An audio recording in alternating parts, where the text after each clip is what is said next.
कहानी शुरू होती है एक एक्सट्रीम गेमर एलन के साथ, जिसने अभी अभी एक गेम कंप्लीट किया है जिसे खत्म करने में उसे पूरे 3 साल की कठिन मेहनत लग गई। लेकिन अचीवमेंट फील करने के बजाय वो काफी डिसअपॉइंटेड होता है क्योंकि पूरा एक्सपीरियंस ही एक लेट डाउन निकला। इतना सारा टाइम और एफर्ट देने के बावजूद गेम ने उससे कभी भी रियल चैलेंज नहीं दिया और एलन असल में चाहता है कुछ ऐसा जो उसे बिल्कुल लिमिट तक पुश कर दे। एक ऐसी गेम जो इतनी ज्यादा मुश्किल हो कि उसे बीट करने में पूरे एक डिकेड लग जाए। वो एक रियल टेस्ट चाह रहा है, ना कि कोई ऐसी चीज जो सिर्फ पेशेंस के दम पर ब्रूट फोर्स से क्लियर हो जाए। ये सब सोचकर वो सीधा अपने नेक्स्ट बड़े चैलेंज की सर्च में लग जाता है और तभी उसे एक मिस्टीरियस टाइटल मिलता है जो क्लेम करता है कि ये कभी खत्म ही नहीं होता। नॉर्मल सिचुएशंस में बिना परमिशन कंप्यूटर पर खुद ब खुद इंस्टॉल होने वाली गेम एक बहुत बड़ा रेड फ्लैग होती है, लेकिन एलन ऑलरेडी पूरी तरह हुक्ड हो चुका होता है और पीछे हटने की जरा भी परवाह नहीं करता। इसके बजाय वो सीधा सेटिंग मेन्यू में घुसकर डिफिकल्टी एडजस्ट करने लगता है, एक्सपीरियंस को जितना हो सके उतना पनिशिंग बनाना चाहते हुए। वो डिफिकल्टी को हेल मोड तक बढ़ा देता है और साथ ही अनटेस्टेड समनर क्लास चूज करता है, सिर्फ चीजों को और ज्यादा केओटिक बनाने के लिए। एक शब्द भी पढ़े बिना वो सारी टर्म्स एंड कंडीशन एक्सेप्ट कर लेता है। बदकिस्मती से उन क्लॉजेस में से एक में लिखा होता है कि प्लेयर को दूसरी दुनिया में ट्रांसपोर्ट किया जाएगा, और समझने से पहले ही एलन खुद को गांव के बीच एक न्यूबॉर्न बेबी के रूप में रिबॉर्न पाता है। पूरा 1 साल गुजर जाता है और बेबी की जिंदगी एलन की एक्सपेक्टेशन से काफी बेटर निकलती है। उसे ना काम करना पड़ता है, ना पैसों की टेंशन और ना ही किसी रेस्पॉन्सिबिलिटी का बोझ, और ऊपर से दूध तो बिल्कुल ही अनबिलीवेबल होता है। और उसके पास काइंड और लविंग पेरेंट्स होते हैं जो उसका पूरा ख्याल रखते हैं। उसके फादर का नाम रोडिन है और उसकी मदर थेरेसिया, और दोनों मिलकर एक जेन्युइनली हैप्पी कपल लगते हैं। फिर भी गेम को हेल मोड पर सेट करने की वजह से लगता है जैसे कोई classic tragic back story family situation बस होने ही वाली हो। एक रात सुला दिए जाने के बाद एलन अपने छोटे छोटे हाथ उठाता है और जितने भी कमांड फ्रेजेस जानता है सब मटर करना शुरू करता है, बस किसी तरह स्टेटस स्क्रीन लाने की कोशिश में। आखिरकार समनर होने के बावजूद उसे बिल्कुल भी आइडिया नहीं होता कि समनिंग असल में काम कैसे करती है। हार मानकर सोने से बिल्कुल पहले वो एक लास्ट बार ट्राई करने का डिसीजन लेता है और इस बात को सच में अपेयर हो जाता है। लेकिन बदकिस्मती से ये चीज एलन को इतना डरा देती है कि वो जोर जोर से चिल्लाने लगता है और आवाज सुनते ही उसके पेरेंट्स कमरे में दौड़कर आ जाते हैं। कोई और ऑप्शन न होने की वजह से वो उस बुक को फिलहाल छुपा देता है।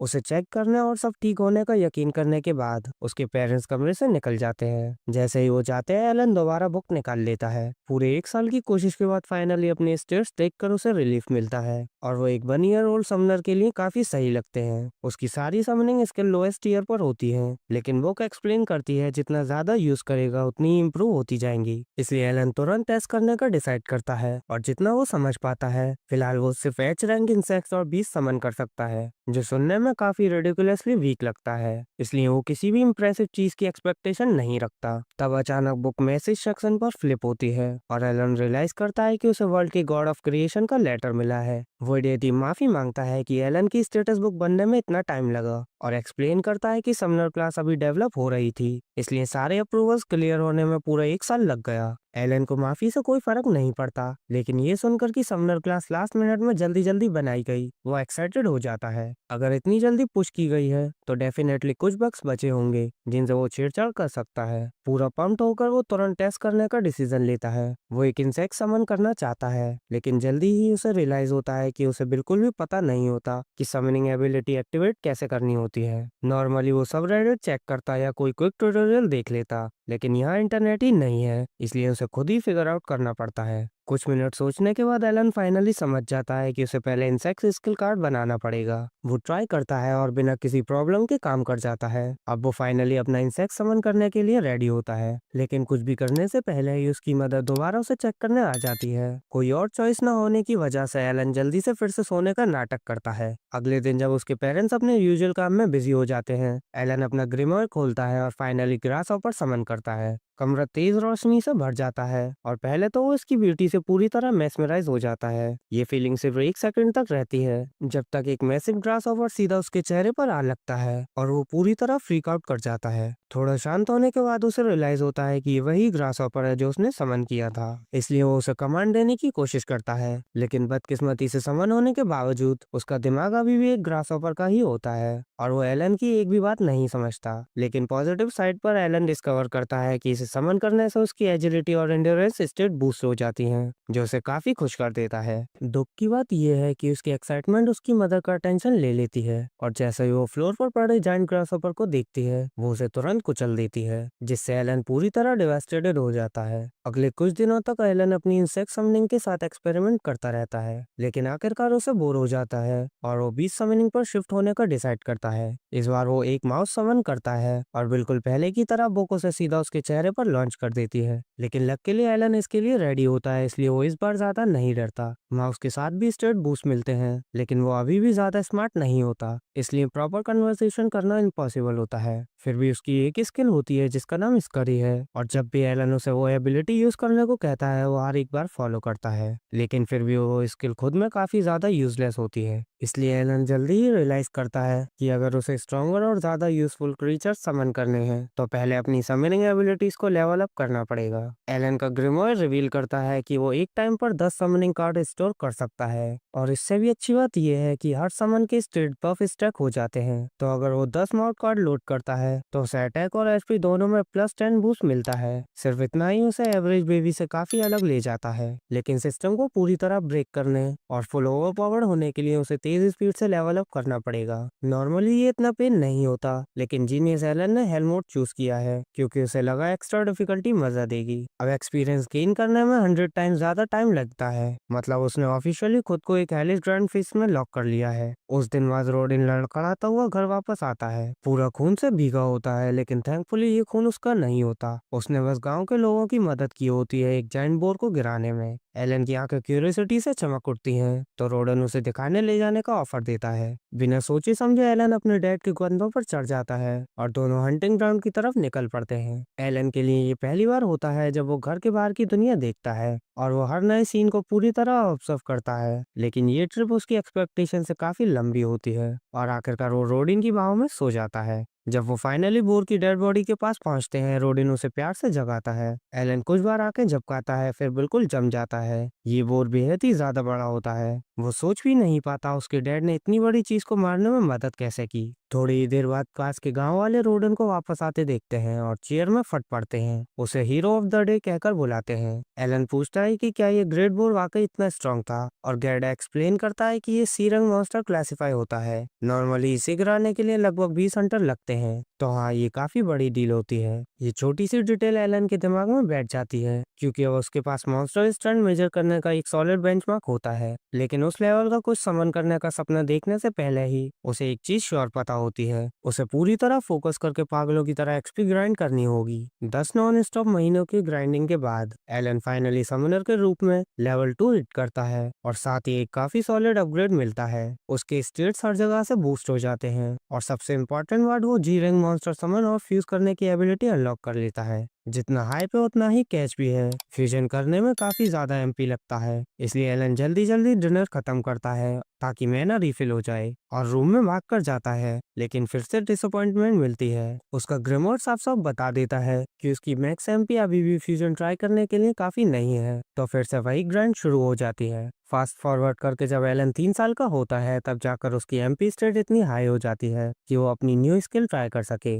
वो फ्यूजन सेक्शन ओपन करता है और अपना पहला जी रंग समन एक बर्ड क्रिएट करता है, जिसका नाम वो प्राउडली चैपी रखता है। चैपी की मेन एबिलिटी वॉइस मिमिक होती है, जो उसे किसी भी आवाज को परफेक्टली कॉपी करने देती है, ट्रैप्स लगाने या एनिमी को कंफ्यूज करने के लिए परफेक्ट। एलन अपनी स्क्वाड में एक फ्रॉक और एक मोल भी ऐड करता है। फ्रॉक काफी यूजलेस होता है क्योंकि वो सिर्फ उछलता है और चमकता है जैसे एक लिविंग डिस्ट्रक्शन, लेकिन मोल काफी ज्यादा यूजफुल होता है क्योंकि वो सेकंड्स में जमीन में एक बड़ा होल बना सकता है। एच रैंक समन्स के कंपैरिजन में ये नए समन्स काफी ज्यादा यूजफुल होते हैं, और पहली बार एलन को लगता है कि वो प्रॉपर गेम खेल रहा है, ना कि सिर्फ बेबी मोड हेल ग्राइंड। फिर भी वो अभी भी रियल थ्रेट्स का सामना करने लायक स्ट्रांग नहीं होता। इसी टाइम के आसपास गैडा की बेटी करीना आती है, बस हैंग आउट करने के लिए। उसके लिए खेलना मतलब स्पेयरिंग होता है, और बदकिस्मती से एलन के लिए वो एब्सोल्युटली स्ट्रांग होती है। एलन अपने सारे समन बफ्स मैक्स कर देता है ताकि थोड़ा चांस मिले, लेकिन फिर भी वो उसे आसानी से हरा देती है जैसे कुछ भी नहीं हो। मतलब लड़की बिल्कुल अलग लेवल पर है। दिन के एंड तक एलन और करीना घर वापस जाते हैं, और वहाँ उसके लिए एक सरप्राइज वेट कर रहा होता है।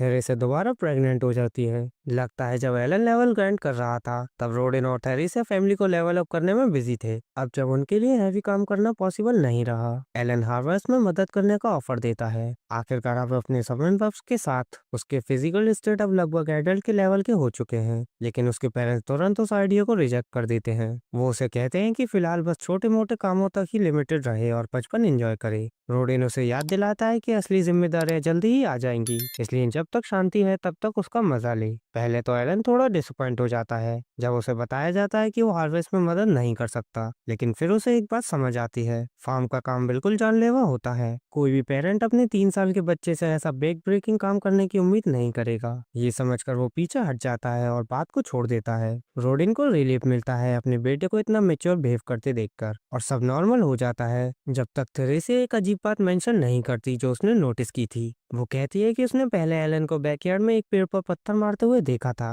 क्यूरियस होकर वो पूछते हैं कि वो क्या कर रहा था। एलन बात को हल्का सा टाल देता है, कहकर कि वो बस सेल्फ डिफेंस ट्रेनिंग कर रहा था अगर कोई मॉन्स्टर आ जाए तो। लेकिन सच में वो एक एक्सपेरिमेंट कर रहा था, ये टेस्ट करने के लिए क्या बेसिक एक्शन को बार बार रिपीट करके समनिंग के अलावा भी स्किल अनलॉक हो सकती हैं। लेकिन अफसोस उस एक्सपेरिमेंट का कोई रिजल्ट नहीं निकला। फिर भी रोडिन एलन की डेडिकेशन से काफी इम्प्रेस होता है और कहता है कि वो उसके अप्रेजल सेरेमनी का इंतजार कर रहा है। एलन ने पहले कभी इसके बारे में नहीं सुना होता, इसलिए वो पूछता है कि ये क्या होती है। रोडिन समझाता है कि जब कोई बच्चा 5 साल का होता है तो उसका अप्रेजल होता है जिसमें उसकी कोई हिडन टैलेंट या स्किल रिवील होती है, और अगर एलन को कोई पावरफुल स्किल मिल जाए तो उसके पास एक अमीर और सक्सेसफुल जिंदगी जीने का चांस हो सकता है। जैसे ही विंटर आता है एलन एक्सपेरिमेंट जारी रखता है और बर्फ में एक ग्रास हॉपर समन करके टेस्ट करता है कि उसके समन्स कितने ड्यूरेबल हैं। उसकी सरप्राइज के लिए वो पूरे एक दिन तक सरवाइव कर लेता है, जिसे वो एक विन मानता है। लेकिन ये छोटी सी जीत जल्दी ही डिजास्टर बन जाती है जब करीना फिर से एक और स्पेयरिंग मैच के लिए आटा पकती है। हमेशा की तरह एलन बुरी तरह हार जाता है और उसे फाइट करते वक्त वो अपने समन को भी बिल्कुल भूल जाता है। यहीं से बातें बिगड़ने लगती हैं। ग्रास हॉपर जो अभी भी एक्टिव होता है उनके पैर पर चढ़ जाता है और उसे बुरी तरह डरा देता है। वो लड़खड़ा कर गिर जाती है। अपने आप में ही डेंजरस था, लेकिन और भी रिस्की हो जाता है क्योंकि वो प्रेग्नेंट होती है। रोडिन तुरंत भागकर आता है और भले ही थेरेसा कही कि वो ठीक है, लेकिन ये साफ होता है कि गिरने से लेबर स्टार्ट हो चुका है। चाहे वो रेडी हो या नहीं, बच्चा अब आने वाला होता है। रोडिन जल्दी से करीना को अपनी माँ को बुलाने को भेजता है और जब वो आ जाती है तो वो जल्दी जल्दी डिलीवरी करवाने में थेरेसा की मदद करती है। सूरज उगने तक परिवार एक नए बेबी बॉय का स्वागत करता है। सब खुशी से भरे होते हैं, बस एलन के मन में थोड़ा कंफ्यूजन होता है। उसे अभी भी समझ नहीं आता कि एक गेम ने उसे इस दुनिया में रीइंकार्नेट क्यों किया। लेकिन जब वो अपनी पुरानी जापान वाली जिंदगी के बारे में सोचता है तो उसे महसूस होता है कि वहाँ उसके लिए वैसे भी कुछ खास नहीं था। ये नई जिंदगी जितनी अनएक्सपेक्टेड हो, उसे कुछ काफी ज्यादा इंपॉर्टेंट चीज दे चुकी होती है। इसी वजह से वो डिसाइड करता है कि आगे बढ़ते रहना है, सिर्फ अपने लिए नहीं बल्कि उसे एकमात्र असली फैमिली को प्रोटेक्ट करने के लिए जो उसे कभी मिली है। जब स्प्रिंग आती है एलन को पता होता है कि उसकी अप्रेजल सेरेमनी करीब है, इसलिए वो अपने डैड से पूछता है कि ये होती कैसे है। उसके फादर समझाते हैं कि हर बच्चे को 5 साल के होने पर इस प्रोसेस से गुजरना पड़ता है, और अगर एलन को कोई रेयर या हाई रैंकिंग स्किल मिल जाए तो वो एलाइट पाथ पर जा सकता है। लेकिन ये आसान नहीं होने वाला। इस साल कंपटीशन काफी ज्यादा टफ है। काफी सारे बच्चे एक ही टाइम पर 5 साल के हो रहे होते हैं,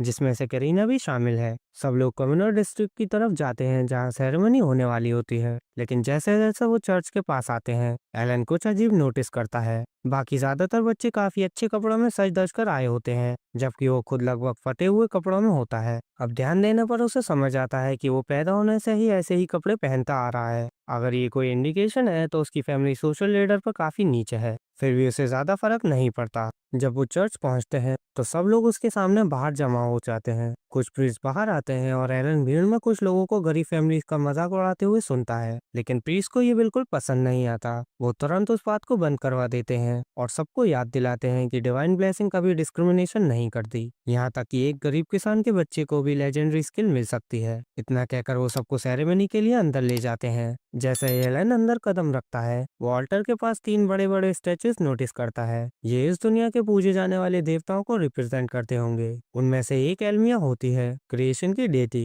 सोचने पर याद आता है कि एल्मिया वही डेटी है जिसने समनर क्लास के डिले के लिए उसे अपॉलॉजी मैसेज भेजा था। अप्रेजल के लिए सबसे पहले पलोमा आता है, जो विलेज चीफ का बेटा होता है। उसे कहा जाता है कि अपना हाथ ग्लोइंग क्रिस्टल स्पेयर पर रखे ताकि उसकी स्टेट रिवील हो सके। पलोमा बात मान लेता है और एक पल बाद स्टोन वॉल चमक उठती है जिसमें उसकी क्लास मर्चेंट दिखाई जाती है। उसके फादर रिजल्ट से काफी प्लीज दिखते हैं, लेकिन एलन दूसरी तरफ कुछ ज्यादा ड्रामेटिक रिजल्ट एक्सपेक्ट कर रहा था। ये बेसिकली उसके ग्रिमोर जैसे ही फंक्शन करता है, बस इस वर्जन में नंबर्स के बदले लेटर ग्रेड यूज होते हैं। प्रोसेस आगे बढ़ता रहता है, जहाँ कुछ बच्चे इंप्रेसिव टैलेंट के साथ निकल जाते हैं जबकि कुछ को कुछ खास नहीं मिलता। कुछ घंटे बीत जाते हैं और अब सिर्फ दो ही बच्चे बचते हैं, एलन और करीना। अब करीना की बारी आती है और वो एक्साइटमेंट में लगभग क्रिस्टल की तरफ स्प्रिंट कर जाती है। जैसे ही वो उसे टच करती है, पूरी चीज एक तेज सफेद रोशनी में फट पड़ती है। उसका फादर एक सेकंड के लिए पैनिक कर जाता है, सोचता है शायद कुछ गलत हो गया, लेकिन प्रीस्ट शॉक में बिल्कुल फ्रोजन रहते हैं। बाद में पता चलता है कि रीडिंग बिल्कुल लेजिट है और करीना ने स्वॉर्ड लॉर्ड क्लास अनलॉक कर ली है, जो सबसे पावरफुल टाइटल में से एक है। उसका डैड खुशी से फूला नहीं समा रहा होता, लेकिन करीना खुद इतना बड़ा डील होने को समझ ही नहीं पाती।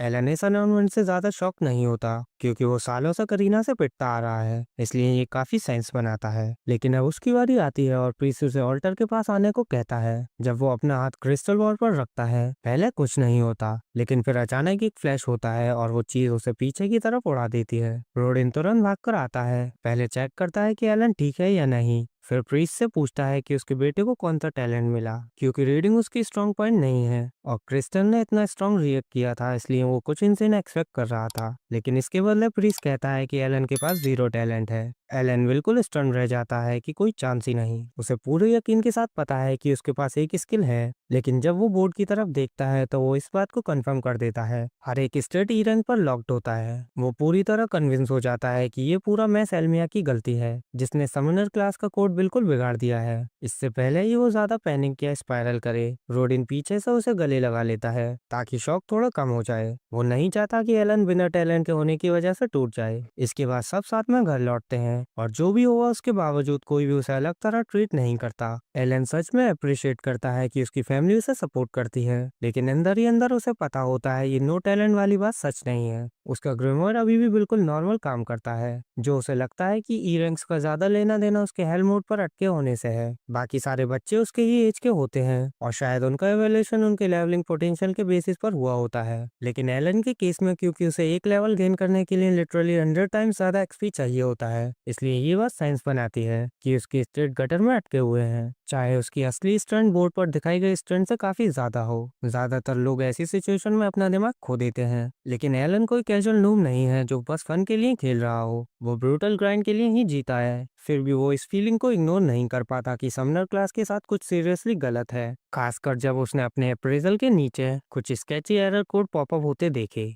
वो इसके लिए देव टीम को कंप्लेंट्स के पहाड़ भेजने की प्लानिंग भी कर चुका है। अगले दिन एलन अपनी फैमिली के साथ करीना के घर जाता है, लेकिन रास्ते में ही उसे कुछ अजीब नोटिस होने लगता है। करीना के घर पर उसके डैड का बिहेवियर थोड़ा ऑफ होता है। सब लोग पार्टी और सेलिब्रेट करने के मूड में होते हैं क्योंकि वो स्वॉर्ड लॉर्ड बन चुकी होती है, लेकिन रोडन फिर भी ऐसा लगता है जैसे कोई खट्टा नींबू चबा रहा हो। गैडा सीधा सीधा सेलिब्रेशन ज्वाइन करने से मना कर देता है जब तक रोडन अपना एटीट्यूड ठीक नहीं करता। पहले एलन को लगता है शायद उसके डैड इस बात से बिटर है कि करीना को कुछ स्पेशल मिल गया, लेकिन योन जैसा बिल्कुल नहीं है। रोडन इतनी पिटी नहीं है, इसलिए जो भी बात उन्हें खा रही है वो जरूर कुछ ज्यादा डीप होगी। दोनों एक और मिनट तक बहस करते रहते हैं। तब गैडा आखिरकार बोल देता है कि बैठने से पहले रोडन ने दोनों फैमिलीज के बीच टाइज तोड़ने की बात कही थी। रोडन अपनी बात पर खड़ा रहता है और समझाता है कि अब जब करीना स्वॉर्ड लॉर्ड बन चुकी है तो उसके पास इस छोटे से बैकवाटर टाउन से बाहर निकलने का ऑलमोस्ट गारंटीड रास्ता है। अगर सब कुछ सही रहा तो वो नोबिलिटी तक पहुंच सकती है, और अगर ऐसा होता है तो रोडन जैसी गरीब फैमिली से जुड़े रहना उसे नीचे खींच सकता है। गैडा पलटकर चिल्लाता है कि उसे स्टेटस या ऐसी किसी भी बकवास से कोई लेना देना नहीं है, लेकिन रोडन फिर भी प्रेशर बनाए रखता है, कहकर कि वो बस करीना के बहस के लिए ये सब कह रहा है। बहस फिर से गर्मा जाती है, लेकिन आखिरकार उनकी वाइफ बीच में आकर उन्हें अलग कर देती हैं। इससे पहले की बात ज्यादा बिगड़ जाए। एलन थोड़ा कंफ्यूज हो जाता है कि फाइट के बाद भी सब इतनी चिल कैसे हैं। इसलिए वो चुपचाप गैडा की वाइफ से पूछता है कि क्या ये सब अक्सर होता रहता है। वो सिर्फ हंसती है और कहती है हाँ, पहले तो ये सब हमेशा होता रहता था,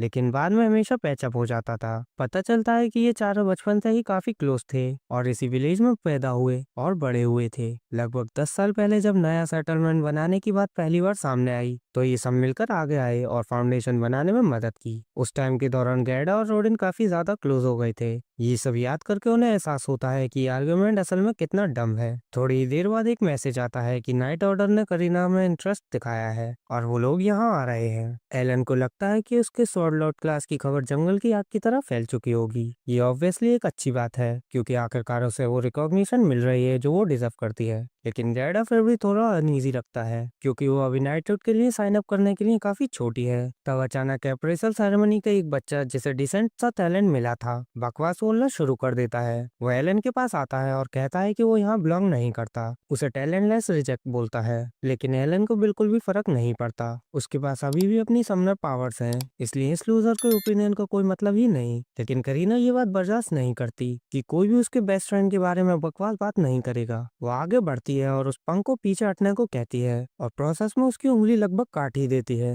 तब गैडा जल्दी से बीच में आकर उसे खींचकर ले जाता है। इसके तुरंत बाद विलेज चीफ अनाउंस करता है कि नाइट ऑर्डर आखिरकार आ चुका है। पूरा एरिया एक्साइटमेंट से भर जाता है क्योंकि यहाँ कोई भी रियल नाइट्स को पास से नहीं देख पाता। फिर चीफ गैडा और करीना को नाइट कैप्टन से मिलने के लिए बुलाता है। करीना एक्साइटमेंट से लगभग कांप रही होती है क्योंकि उसने हमेशा नाइट बनने का सपना देखा है, इसलिए कैप्टन से पर्सनली मिलना उसके लिए अल्टीमेट विश जैसा होता है। एलन सोचने लगता है क्या नाइट्स करीना को ट्रेनिंग के लिए कैप्टन ले जाने का प्लान कर रहे हैं, लेकिन नाइट कैप्टन कुछ कहे उससे पहले ही गैडा बोल पड़ता है। कहता है कि वो उसकी परमिशन नहीं दे सकता क्योंकि वो अभी सिर्फ एक बच्ची है। कैप्टन इसे लाइटली लेते हुए कहता है एज मैटर नहीं करती। अगर वो सच में स्वॉर्ड लॉर्ड है तो ट्रेनिंग हैंडल करने के लिए वो काफी कैपेबल होनी चाहिए। इसमें कोई इशू नहीं है जब तक कि ऑब्वियसली उन्होंने ये सब झूठ ना बनाया हो और नाइट ऑर्डर को धोखा देने के लिए उसे स्वॉर्ड लॉर्ड ना बताया हो। गैडा तुरंत मना करता है, कसम खाकर कहता है कि वो सच बोल रहा है, लेकिन तब तक देर हो चुकी होती है। कैप्टन अपना फैसला कर चुका होता है और अपने वाइस कैप्टन को यहीं इसी वक्त करीना को डुएल में टेस्ट करने का ऑर्डर देता है और एक सेकंड भी हेजिटेट किए बिना वो आदमी एग्री कर लेता है। गैडा फिर कैप्टन से रिक्वेस्ट करता है कि वो दोबारा सोचे। वो नहीं चाहता कि सिर्फ किसी टेस्ट के लिए उसकी बेटी की जान खतरे में डाली जाए, लेकिन कैप्टन बिल्कुल क्लियर कर देता है कि अगर करीना लड़ने से मना करती है तो यही प्रूफ माना जाएगा कि वो फ्रॉड है और अगर ऐसा हुआ तो सिर्फ वो ही नहीं बल्कि उसकी पूरी फैमिली को मार दिया जाएगा। तब एक नाइट उसे तलवार देता है। कोई नॉर्मल 5 साल का बच्चा अब तक डर से कांप रहा होता, लेकिन करीना नहीं। जैसे ही उसे पता चलता है कि उसे एक रियल वेपन यूज करने मिलेगा, वो बिना हेजिटेट किए डुएल एक्सेप्ट कर लेती है। क्राउड पीछे हट जाता है और डुएल शुरू होता है। लेवरेंड आगे बढ़कर उसका सामना करता है और करीना एक सेकंड भी वेस्ट नहीं करती और फुल स्पीड में चार्ज करती है और एक नजर में ही दिख जाता है वो अपने साइज से दुगनी तलवार को ऐसे घुमा रही होती है जैसे कागज की बनी हो। वो सच में लेवरेंड के साथ पीस मैच कर रही होती है, उसे गार्ड पर रहने पर मजबूर करती है, लेकिन फिर भी वो उसे ज्यादा मुश्किल के बिना हैंडल कर रहा होता है। नाइट कैप्टन ठंडी नजरों से देख रहा होता है और जो उसने अब तक देखा उससे बिल्कुल भी इम्प्रेस नहीं लगता। लेकिन फिर करीना लेवरेंड के अटैक को क्लीनली ब्लॉक करती है और काउंटर के लिए रेडी हो जाती है, लेकिन वो स्ट्राइक करे उससे पहले ही लेवरेंड उसे एक लात मारता है और उसे पूरी स्ट्रीट के पार उड़ाता हुआ सीधा दीवार से टकरा देता है। गेडा जैसे ही अपनी बेटी को ऐसे उछलते हुए देखता है वो कंट्रोल खो देता है। वो भागकर आगे बढ़ना चाहता है, लेकिन नाइट उसे गिराकर जमीन पर दबा देते हैं। एलन और रोडन मदद करने की कोशिश करते हैं, लेकिन उन्हें भी धक्का देकर गिरा दिया जाता है। एलन अपनी आंखों पर यकीन नहीं कर पाता, ये सही नहीं है। चाहे करीना स्वॉर्ड लॉर्ड हो या नहीं, वो फिर भी एक बच्ची है और जिससे वो लड़ रही है वो सालों का बैटल एक्सपीरियंस रखता हुआ एक क्राउन नाइट है। लेकिन तभी कुछ बदल जाता है। करीना खड़ी होने लगती है और उसके आसपास की हवा बदल जाती है। उससे एक भारी और खतरनाक प्रेशर निकल रहा होता है और वो एक शब्द भी नहीं बोल रही होती, बस वहाँ खड़ी रहती है पूरे मेनेस को मेडिटेट करते हुए। एक सांस भी वेस्ट किए बिना करीना फिर से फुल फोर्स असॉल्ट के साथ चार्ज करती है, बिल्कुल हीट सीकिंग मिसाइल की तरह लॉक होकर। इस बार लेवरेंट के पास कोई चांस नहीं होता, वो उसे पूरी तरह स्ट्रीम रोल कर देती है और उसकी तलवार को क्लीनली 2 टुकड़ों में काट देती है और लगभग उसका सर ही काट देती है। करीना थोड़ी डिसअपॉइंटेड लगती है कि मैच इतनी जल्दी खत्म हो गया, लेकिन उसे क्लियरली मजा आया होता है। वो कैजुअली लेवरेंट को वार्म अप के लिए थैंक्स बोलती है और वहां से चल देती है, बेचारे को सिर्फ ये सोचकर छोड़कर कि उसे एक 5 साल की बच्ची ने पूरी तरह हरा दिया। गेडा गहरी सांस छोड़ता है, थैंकफुल होता है कि उसकी बेटी एक पीस में ठीक है और उसकी तारीफों की बारिश कर देता है। लेकिन वो उसे प्रोसेस भी नहीं कर पाता कि नाइट कैप्टन आगे आ जाता है और गैडा तुरंत गार्ड हो जाता है, नहीं चाहता कि वो आदमी उसकी बेटी के पास भी आए। इस बार कैप्टन अपना एरोगेंस छोड़ देता है और मान लेता है कि करीना सच में स्वॉर्ड लॉर्ड है। वो डुअल में उसे घसीटने के लिए माफी मांगता है। वो कहता है कि वो उसके फ्यूचर के बारे में प्रॉपरली बात करना चाहता है, लेकिन गैडा तुरंत मना कर देता है। फिर कैप्टन ऑफर करता है कि अगर मदद मिले तो वो मीटिंग में बैकअप ले आने देगा, और थोड़ी हेजिटेशन के बाद गैडा सिर्फ इसलिए मान जाता है क्योंकि इससे उसे थोड़ा सिक्योर फील होता है। सब लंच के लिए चीफ के घर जाते हैं, जहाँ जीनो पहले की गई हरकत के लिए प्रॉपरली माफी मांगता है। वो समझाता है कि उसे बैरन ने ऑर्डर दिया था ये वेरीफाई करने के लिए क्या इस विलेज में सच में कोई जेन्युइन स्वॉर्ड लॉर्ड है या नहीं, और जो उसने अभी देखा उसके बाद इस बात से इनकार का कोई सवाल ही नहीं है। फिर जीनो बताता है कि 3 साल पहले एक सो कॉल्ड स्वॉर्डमैन सेंट एक काउंट के घराने में निकला था, लेकिन ये बात एलन के लिए तुरंत रेड फ्लैग बन जाती है क्योंकि गेम सिस्टम के मुताबिक शॉर्ट सेंट सिर्फ कॉमन बैकग्राउंड से पैदा होते हैं, नोबल ब्लड से नहीं। इसलिए वो वाला बंदा पक्का एक टोटल फ्रॉड रहा होगा। बाद में पता चलता है कि वो फेक रॉयल फैमिली की सर्विस में चला गया था, लेकिन हाइप पर खड़ा नहीं उतर पाया। जब उन्होंने उसे रिजेक्ट कर दिया तब उन्हें समझ आया कि वो सिर्फ एक नॉर्मल स्वॉर्डमैन था जो अपने रैंक फेक कर रहा था, और कई नोबल्स को रैंक के लिए ब्लफ करते पकड़ने के बाद किंगडम ने फॉल्स टैलेंट रिपोर्ट्स के अगेंस्ट जीरो टॉलरेंस पॉलिसी लगा दी। इसके बाद भी जिनोब जनरली दोबारा माफी मांगता है कि उसने करीना को इतनी मुश्किल सिचुएशन से गुजारा। वो गैडा को रीश्योर करता है कि कोई भी उसे इससे छीनना नहीं चाहता, इसके बजाय वो चाहते हैं कि वो घर पर रहकर नॉर्मल ट्रेनिंग करती रहे, और अगर वो चाहे तो 12 साल की होते ही नाइट एकेडमी ज्वाइन करने का ऑप्शन मिलेगा। इसके थोड़ी देर बाद एलन चिल्लाने लगता है जैसे उसकी सॉसेज जिपर में अटक गई हो, जो पॉसिबल ही नहीं है क्योंकि उसकी दुनिया में अभी तक जिपर इन्वेंट नहीं हुए हैं। असल में उसकी एक्साइटेड स्क्रीम की वजह ये होती है कि सालों की मेहनत के बाद वो फाइनली लेवल अप हो गया है। उसकी सारी एग्जिस्टिंग स्किल्स लेवल अप हो जाती हैं और इसके ऊपर से उसे एक नई स्किल मिलती है जिसका नाम है एनहेंस। एलन सोचता है कि क्या वो इस नई स्किल का यूज करके अपने समन्स को और भी स्ट्रॉन्ग बना सकता है।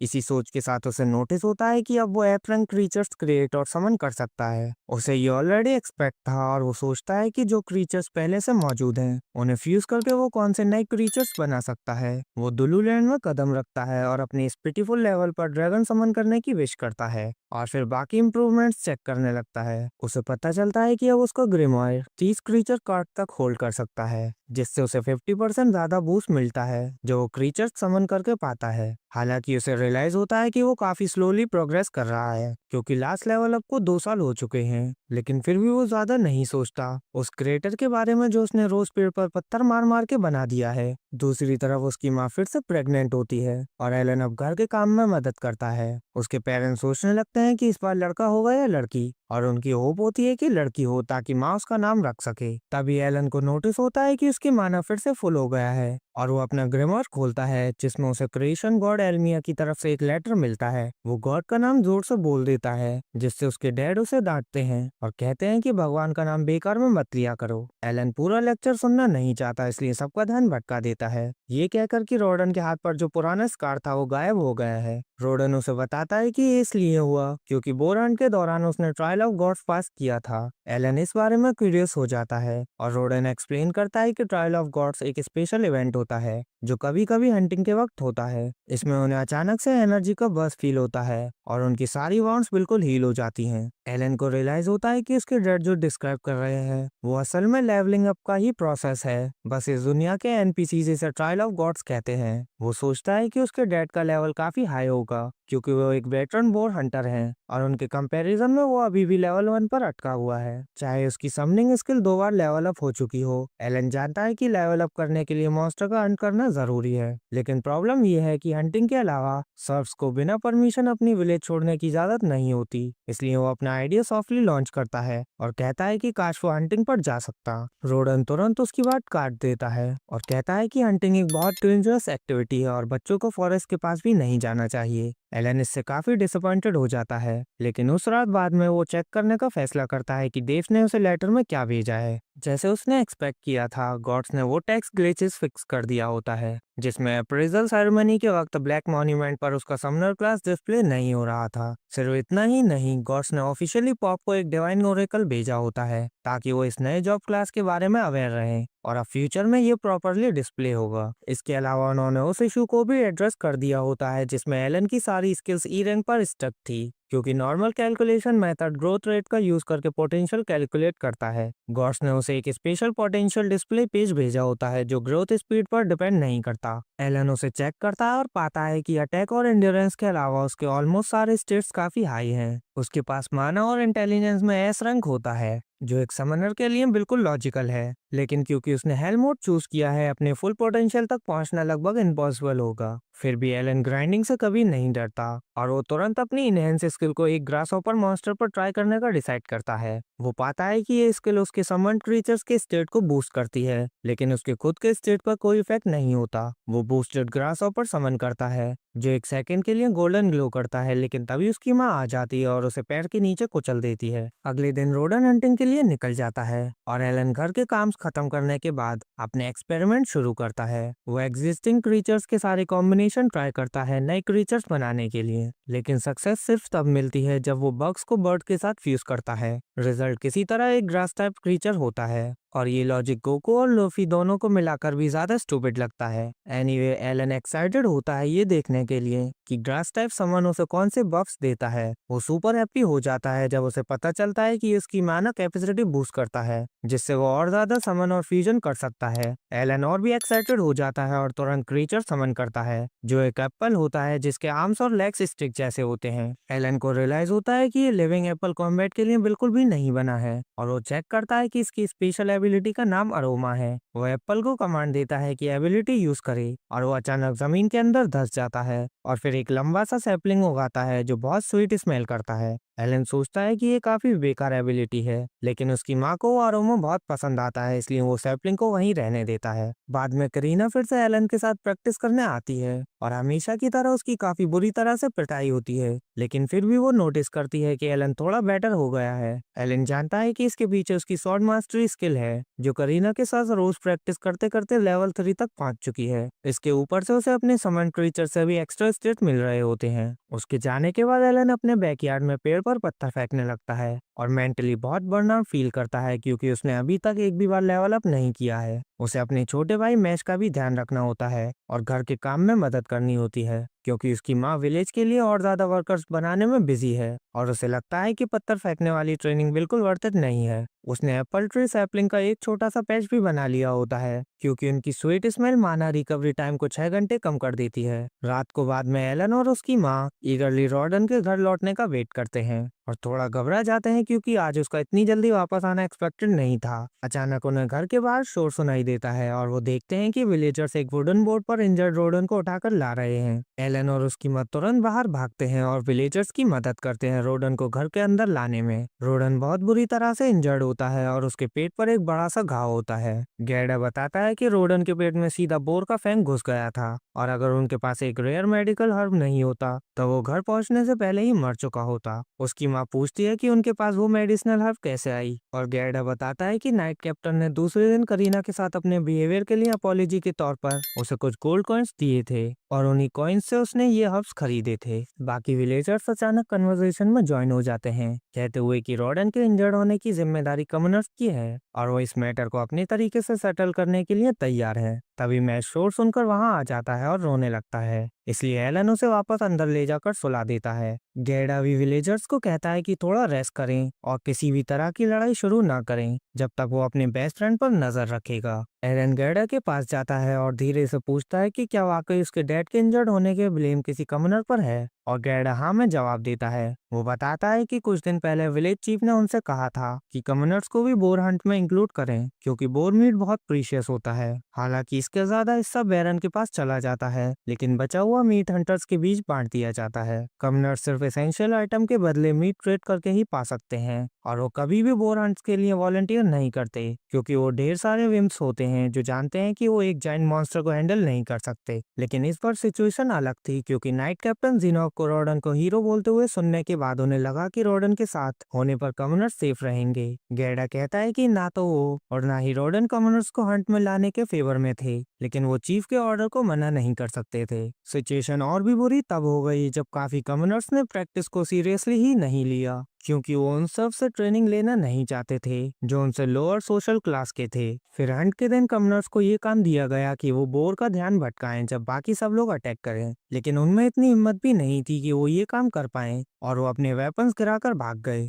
उनमें से एक क्लमसी इडियट जमीन पर गिर गया और उसे प्रोटेक्ट करते हुए रॉडन के पेट में बोर का टस्क घुस गया। किसी तरह उन्होंने ग्रेट बोर को डिफीट कर लिया और मेडिसिनल हर्ब का यूज करके रोडन की जान भी बचा ली। गैडा एलन और थेरेसा से कहता है कि वो अगले दिन रोडन के हंट का हिस्सा उसके घर ले आएगा और उनसे स्ट्रांग रहने को कहता है। अगली सुबह एलन उठता है और देखता है कि उसकी माँ उसके डैड का ख्याल रख रही है। वो कहता है कि वो उसकी जगह काम संभाल लेगा, लेकिन वो बताती है कि वो बिल्कुल ठीक है। तभी रोडन एक झटके के साथ उठ जाता है, अभी भी यही सोच रहा होता है कि वो हंट के बीच में है। उसका परिवार ये देखकर रिलीव्ड हो जाता है कि उसकी होश पूरी तरह लौट आई है। जब उनका इमोशनल मोमेंट चल रहा होता है तब एलन रियलाइज करता है कि अब तक वो अपना टाइम सही से यूज नहीं कर रहा था। वो सिर्फ स्ट्रांग होने पर फोकस कर रहा था, लेकिन उसके पीछे कोई गोल नहीं था। अब उसे समझ आता है कि ये दुनिया यहाँ रहने वालों के लिए कोई गेम नहीं है, उसके फैमिली के लिए भी नहीं। इस दुनिया में रहने वाले लोग रियल हैं और उसकी फैमिली भी बिल्कुल रियल है। एलन डिसाइड करता है कि अब उसे अपनी पावर का यूज अच्छे काम के लिए करना होगा ताकि वो अपनी फैमिली को सेफ रख सके,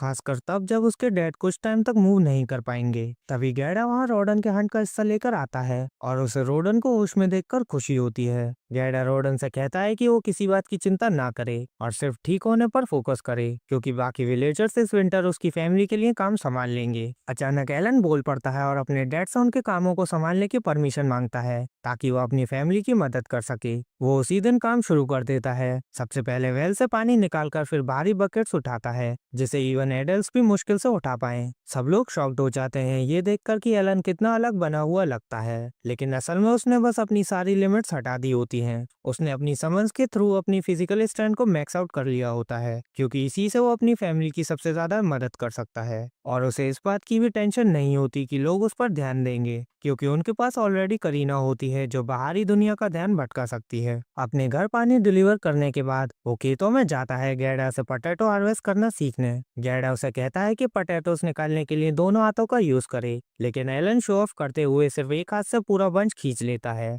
वो कहता है कि उसे ये स्ट्रेंथ अपने डैडी से मिली है और फिर वो पूरे दिन खेत में मेहनत करता है। सारे पोटैटोस एक ही दिन में हार्वेस्ट कर लेता है। बाद में वो हार्वेस्टेड पोटैटोस को देखता है और सोचता है कि कितना अनफेयर है कि बैरन को सर्व के उगाए हुए पोटैटोस का आधा से ज्यादा हिस्सा मिल जाता है। तभी उसे अपने घर पर कुछ गेस्ट के आने की आवाज सुनाई देती है और पता चलता है कि विलेज चीफ खुद आया है, उस इडियट के साथ जो रोडन के इंजर्ड होने का कारण बना था। चीफ कुछ फ्रूट्स गिफ्ट के तौर पर लाया होता है और वो आदमी अपनी गलती के लिए माफी मांगता है, जिसकी वजह से रोडन को चोट लगी। जब रोडन अच्छी नीयत से रिएक्ट करता है और उसे कहता है कि अगर वो हंटिंग कंटिन्यू करना चाहता है तो ज्यादा केयरफुल रहे। थेरेसा इतनी आसानी से उस इडियट को माफ करने के मूड में नहीं होती। वो उसे लेक्चर देती है कि हर किसी का एक फैमिली होता है जिनके पास वो वापस जाता है, चाहे उसकी सोशल क्लास कुछ भी हो, और उसे किसी की जिंदगी को इतनी कैजुअली ट्रीट नहीं करना चाहिए। तभी बाकी सर्वसी रोडन का हालचाल पूछने के लिए वहाँ आ जाते हैं और उनकी अजीब हरकतें देखकर थेरेसिया का गुस्सा धीरे धीरे ठंडा हो जाता है। अगले दिन एलन अकेला वाइल्ड ग्रास के फील्ड में जाता है और अपने जीनियस प्लान के लिए एक बड़ा एरिया तैयार करता है ताकि उसकी फैमिली विंटर गुजार सके। वो अपनी इन्वेंट्री से फ्रॉग समन करता है और जैसे ही सारे फ्रॉग्स उस पर कूदते हैं वो अपने हाथों से अपना चेहरा प्रोटेक्ट करता है, फिर वो जमीन पर गिर जाते हैं। फिर एलन कुछ नूब लेवल ट्रैप सेट करता है और फ्रॉग्स को उनकी प्रोवोक स्किल यूज करने को कहता है। उम्मीद करता है कि इससे कुछ वाइल्ड बर्ड्स अट्रैक्ट होंगे जिन्हें वो ट्रैप करके घर ले जा सके, लेकिन जब काफी देर तक इंतजार करने के बाद कुछ भी नहीं आता तो वो गिव अप कर देता है। तभी उसे एक बर्ड उनकी तरफ आता हुआ दिखता है और वो उसे पकड़ने के लिए रेडी हो जाता है, लेकिन फिर उसे रियलाइज होता है कि ये कोई ऑर्डिनरी बर्ड नहीं बल्कि बीरंग मॉन्स्टर एल्बरन है। मॉन्स्टर बिना सोचे समझे ट्रैप्स को तोड़ देता है और फिर एक एक करके फ्रॉग्स को डिफीट कर देता है। एलन समझ जाता है कि वो बीरंग मॉन्स्टर के सामने बिल्कुल मैच नहीं करता और भागने लगता है, लेकिन तभी उसकी स्टेटस विंडो उसके सामने पॉप अप होती है और वो सोचता है कि अपने फिजिकल स्टेट्स को लिमिट तक बूस्ट करने के बाद शायद वो इस मॉन्स्टर को गिरा सकता है। इसलिए वो फाइट बैक करने का डिसीजन लेता है और तुरंत एक पत्थर मॉन्स्टर के सर पर फेंकता है, फिर आगे चार्ज करके अपनी स्वॉर्ड से अटैक करता है। मॉन्स्टर उसे वापस हिट करता है, लेकिन फिर एलन डॉग्स का एक पैक समन करता है जो मॉन्स्टर को काटकर उसे बिजी रखते हैं। लेकिन ये ज्यादा देर तक नहीं चलता क्योंकि बर्ड मॉन्स्टर जल्दी ही उन सबको डिफीट कर देता है और एलन फिर से अपनी स्वॉर्ड के साथ फाइट करने लगता है। है। मॉन्स्टर उसे दोबारा हिट करता है और इस बार उसे ज्यादा डैमेज होता है क्योंकि उसकी समन्स के डिफीट होने के बाद काफी बफ्स चले जाते हैं। वो इतना वीक फील करता है कि खड़ा भी नहीं हो पाता और फिर मॉन्स्टर बर्ड उस पर दोबारा अटैक करता है। एलन किसी तरह अपनी शॉट से उसका अटैक ब्लॉक करता है, लेकिन उसे लगता है कि शायद यहीं गेम ओवर होने वाला है। एलन सोचता है कि वो मॉन्स्टर के अटैक से कैसे सरवाइव करे। तब अचानक उसके दिमाग में एक आइडिया आता है जिसे उसने पहले कभी टेस्ट नहीं किया था। वो अपने लेटेस्ट बग टाइप समन्स को समन करता है जो उसने क्रिएट किए थे और उन्हें बर्ड मॉन्स्टर पर छोड़ देता है। कैटरपिलर मॉन्स्टर एल्बरम से एनर्जी सक करना शुरू कर देते हैं और उसका अटैक रुक जाता है, जिससे एलन को रियलाइज होता है कि वो बिल्कुल सही था उनकी एबिलिटी के कॉम्बैट में यूजफुल होने के बारे में। वो बर्ड मॉन्स्टर के नीचे से निकल आता है और डिसाइड करता है कि वो उसे लगातार अटैक करके वीकन करेगा। इस तरीके से वो अपने सारे बफ्स लूज करने के बाद मरने से बच सकता है। वो बग्स के साथ बर्ड पर अटैक करने के लिए एक और पैक डॉग्स का समन करता है और दोनों मिलकर मॉन्स्टर को कम्प्लीटली ओवरवेल्म कर देते हैं। एलन इस मौके का फायदा उठाता है और उसके हेड पर एक फैटल ब्लो मारता है और एक पल के लिए दुनिया उसके लिए ब्लैक एंड व्हाइट हो जाती है। अगले ही मोमेंट मॉन्स्टर जमीन पर डेड गिर जाता है और एलन का ग्रमोर उसके सामने अपीयर होता है जो उसे बताता है कि उसने एल्बरम को डिफीट कर दिया है और उसे 100 एक्सपीरियंस पॉइंट मिले हैं। एलन अपनी विक्ट्री डिक्लेयर करने के लिए जोर से चीखता है और उसे लगता है जैसे वो अपनी पहली मॉन्स्टर को हराकर दुनिया के टॉप पर है। थोड़ी देर बाद वो अपना कीमती हंट घसीट घसीट कर घर पहुंचता है और उसके फैमिली और फ्रेंड्स से डी रैंक मॉन्स्टर को देखकर डम्फाउंडेड हो जाते हैं। थेरेसिया उससे पूछती है कि उसने इसे कैसे गिराया और एलन मन का सबसे बड़ा अंडर स्टेटमेंट करते हुए कहता है कि उसने मॉन्स्टर को अपने पास जमीन पर लैंड करते देखा, फिर उसे सरप्राइज किया और खत्म कर दिया। करीना एलन के अमेजिंग फीट से काफी इंप्रेस होती है, लेकिन मैजिस्ट्रेट मॉन्स्टर को देखकर डरा हुआ है। रोडन एलन के फेस पर एक कट नोटिस करता है और पूछता है कि क्या वो कहीं और हर्ट हुआ है और एलन रिप्लाई करता है कि वो ठीक है और उसके चेहरे का जख्म भी हील होना शुरू हो गया है। गैडा मॉन्स्टर के कॉप्स को एग्जामिन करता है और उस पर डॉग्स के बाइट मार्क्स नोटिस करता है। वो एलन से पूछता है कि क्या उसने भी मॉन्स्टर को बाइट किया था और कहता है कि अपनी स्टोरी कंसिस्टेंट रखने का ध्यान रखे। एलन कहता है कि वो प्योर इंस्टिंक्ट्स पर फाइट कर रहा था, इसलिए उसे याद नहीं कि ये कैसे हुआ। गैडा डिसाइड नहीं कर पाता कि उसके दिमाग में बनी तस्वीर पर हंसे या एलन की वाइल्डनेस से डरे, इसलिए वो मॉन्स्टर को प्रोसेस करना शुरू कर देता है। जब वो रोडन से डिटेल के बारे में बात करने के लिए मुड़ता है, एलन गैडा के सिर पर एक बड़ा सा बम नोटिस करता है और उसे पूरी तरह यकीन होता है कि वो या तो उसकी वाइफ से मिला हुआ या करीना के साथ शॉर्ट प्रैक्टिस के दौरान। जब वो अपने आप पर हंस रहा होता है, गैडा उससे मदद मांगता है और दोनों मिलकर अब्राहम को उल्टा लटका देते हैं ताकि उसका खून ड्रेन हो सके। गैडा एलन को बताता है कि एल्बरन का वजन लगभग 7 केजी होता है और उसमें से 40 केजी सिर्फ ब्लड और बोन्स होता है, इसलिए उससे ज्यादा मीट नहीं निकलता, लेकिन उसके फेदर अच्छी कीमत पर बिक जाते हैं। एलन ग्रेटफुल होता है कि गैडा उसे ये सब सिखा रहा है, लेकिन फिर उसकी एक्साइटमेंट तब खत्म हो जाती है जब उसे रियलाइज होता है कि उन्हें इसका 60% लॉट को देना पड़ेगा। एलन को ये अनफेयर लगता है और गैडा उसे बताता है कि अच्छे नोबल्स छोटे ई रैंक मॉन्स्टर जैसे हॉर्न रैबिट्स को इग्नोर कर देते हैं, लेकिन वो सर्स को डी रैंक मॉन्स्टर अपने पास रखने नहीं देंगे। अचानक गैडा मॉन्स्टर को काट कर उसका मैजिक स्टोन निकालता है और कहता है कि ये भी टैक्स सिस्टम के अंदर आता है, लेकिन विलेजर्स जैसे उनके लिए बेकार है। फिर भी गैडा को एक आइडिया आता है और वो कहता है कि अगर रोडन कमनर की गलती की वजह से इंजर्ड नहीं होता तो एलन का एल्बरम से सामना ही नहीं होता और वो इस बात का यूज करके विलेज चीफ को गिल्ट ट्रिप कर सकते हैं और उससे बड़ा हिस्सा ले सकते हैं। एलन रियलाइज करता है कि उसके डैड का बेस्ट फ्रेंड सिर्फ मसल ब्रेन नहीं है, बल्कि उसके पास अपने आइडियाज भी हैं। थोड़ी ही देर बाद गैडा और एलन चीफ के पास जाते हैं, जो एल्बरम के कॉप्स को देखकर काफी खुश होता है और गैडा उसे बताता है कि वो फेदर्स को टैक्स के तौर पर देने के लिए तैयार हैं और बाकी मॉन्स्टर कॉप्स अपने पास रखना चाहते हैं। चीफ को ये आइडिया पसंद नहीं आता और वो कहता है कि लॉर्ड ने इस साल और भी ज्यादा मीट मांगा है, इसलिए उसके हाथ बंधे हुए हैं। गैडा कहता है कि वो मैजिक स्टोन भी दे देंगे, लेकिन चीफ फिर भी सेटिस्फाइड नहीं होता। यही गैडा का क्यू होता है गिल्ट ट्रिप शुरू करने का और वो कहना शुरू करता है कि अगर उनका विलेज हीरो रोडन इंजर्ड नहीं होता तो वो इतनी मुश्किल सिचुएशन में नहीं होते। वो कहता है कि रोडन का परिवार पूरी सर्दी में भूखा मरेगा जब वो बेड पर पड़ा होगा और एलन भूख की वजह से बेहोश होने का ड्रामा शुरू कर देता है। किस्मत से विलेज चीफ आसानी से मैनिपुलेट हो जाता है और वो डील मान लेता है। एलन चीफ को थैंक यू कहता है और फिर पूछता है कि क्या वो फ्यूचर में हंट किए गए एल्बरम्स को मीट भी रख सकते हैं। उसे पता होता है कि ये ट्रिकी होने वाला है और कैडा जोर से कहता है कि इतने एक्साइटेड ना हो, क्योंकि उसे दोबारा किसी डी रैंक मॉन्स्टर का शिकार करने का लक इतनी जल्दी नहीं मिलेगा। चीफ ये बात मान लेता है और हंसकर कहता है कि अगर वो कभी एल्वरम हंट करने में लकी हुए तो वो उसका मीट रख सकते हैं। एलन और गैडा खुश होते हैं कि उनका प्लान पूरी तरह सक्सेसफुल रहा और थोड़ी ही देर बाद एलन एक और ट्रैप सेट करता है एल्वरम का हंट करने के लिए। ट्रैप पहली बार की तरह बिल्कुल परफेक्ट काम करता है। इस बार दो मॉन्स्टर फ्रॉक्स पर अटैक करने के लिए सूफ डाउन करते हैं। एलन पहली फाइट के बाद ज्यादा समझदार हो चुका होता है और वो तुरंत फ्रॉक्स को रिकॉल करता है ताकि कोई स्टेट लूज ना हो। फिर वो बग्स को भेजता है ताकि मॉन्स्टर की एनर्जी सक करें और फिर उनके हेड पर एक पत्थर मारकर उनका बैलेंस बिगाड़ देता है। उसके बाद वो अपने डॉग्स को भेजता है उन्हें काटने के लिए और फिर अपनी वुडन स्वॉर्ड से उनके हेड पर एक ब्लो मारकर फिनिश कर देता है। दो मॉन्स्टर को डिफीट करने के बाद वो अपने समन्स को रिकॉल करता है और उसे अपने आप पर गर्व होता है क्योंकि काफी मॉन्स्टर हर्ट करने के बाद ये पहली बार है जब उसने कोई भी समन लूज नहीं किया। अचानक उसका ग्रिमोर अपेयर होता है और उसे बताता है कि उसने 1000 एक्सपीरियंस पॉइंट हासिल कर लिए हैं और लेवल 2 पर रीच कर गया है। एलन ये सुनकर बहुत खुश होता है और तुरंत अपनी स्टेट चेक करता है और देखता है कि उसकी हेल्थ और माना फुल्ली रिस्टोर हो चुकी हैं और उसके सारे स्टेट्स भी काफी इंप्रूव हो गए हैं। वो अपने ग्रिमोर को हक करता है क्योंकि इस दुनिया में आए हुए उसे 6 साल हो गए हैं और वो आखिरकार लेवल अप हुआ है। वो डिसाइड करता है कि अब वो अपनी छोटी सी सीक्रेट अपनी फैमिली को भी बताए और एल्वरम्स को घर ले आता है। रोडन ये देखकर शॉक्ड होता है कि एलन ने इस बार दो मॉन्स्टर डिफीट कर दिए, लेकिन वो कुछ नहीं कहता। उसके तुरंत बाद एलन करीना के साथ अपनी शॉर्ट ट्रेनिंग पर जाता है और अब वो काफी तेज हो चुका होता है। वो उसके अटैक कंसिस्टेंटली डॉज कर पाता है, लेकिन उसका दिमाग इस बात में लगा होता है कि उसके पास पूरी सर्दी के लिए काफी मीट है और अब उसे सिर्फ फायरवुड चाहिए। वो सोचता है कि अगर वो 20 और एल्बरम्स हंट करे तो वो लेवल 3 तक पहुंच सकता है, लेकिन ये इस सर्दी में पॉसिबल नहीं लगता। अपने ख्यालों में इतना खो जाने की वजह से करीना चुपके से उसके पीछे आ जाती है और उसके सर पर हिट मार देती है, अपनी विनिंग स्ट्रीक जिंदा रखते हुए।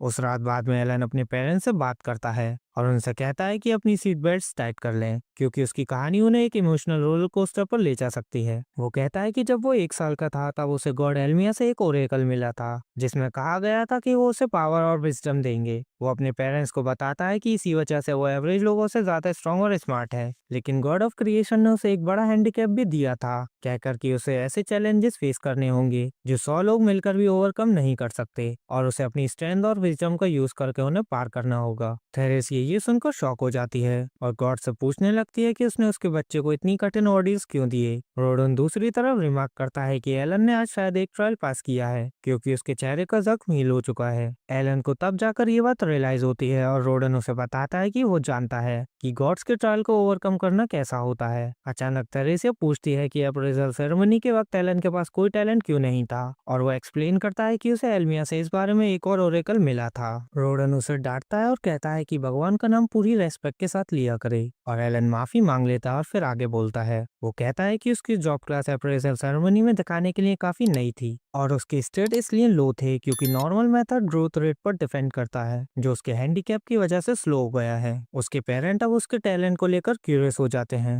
लेकिन एलन उन्हें समनर होने के बारे में नहीं बता सकता क्योंकि लोग डरने लग सकते हैं कि वो डेंजरस मॉन्स्टर को कंट्रोल कर सकता है। वो कहता है कि उसे नहीं पता कि उसका टैलेंट क्या है और वो ये बात भी छुपा लेता है कि वो किसी दूसरी दुनिया से रीइंकार्नेट हुआ था। उसकी माँ अचानक एलन को हक कर लेती है और पूछती है कि उसने पहले क्यों नहीं बताया, क्योंकि उसे लगता था कि वो साइको है जब वो हर दिन पेड़ पर पत्थर फेंका करता था, लेकिन वो बस गॉड्स के ट्रायल ओवरकम करने की प्रैक्टिस कर रहा था। रोडन उससे पूछता है कि अब वो आगे क्या करना चाहता है और एलन बताता है कि वो ट्रायल्स को सीधा फेस करने का प्लान बना रहा है। रोडन सोचता है कि ये एक अच्छा आइडिया है और उसे कहता है कि वो ब्रेव बने और गॉड एल्मिया ने उसके लिए जो चैलेंजेस तैयार किए हैं उन्हें फेस करे और अगर वो कहीं फंस जाए तो वो हमेशा उनसे मदद मांग सकता है। वो एलन से ये भी कहता है कि इस बात को सीक्रेट रखे क्योंकि अगर उस पर ओरेकल के बारे में झूठ बोलने का इल्जाम लगा तो बात बिगड़ सकती है, लेकिन रोडन गैडा को बताना चाहता है और फ्लेक्स करना चाहता है कि उसके बेटे को क्रिएटर गॉड से ओरेकल मिला है और ये चीज करीना के स्वॉर्ड लॉर्ड होने से भी ज्यादा इंप्रेसिव है। उसके कुछ टाइम बाद एलन ने बहुत सारे एल्वरम हंट कर लिए होते हैं और वो उन्हें मार्केट में गैडा के साथ ले जाता है जो उसे बिजनेस करने के सारे तरीके सिखाना चाहता है।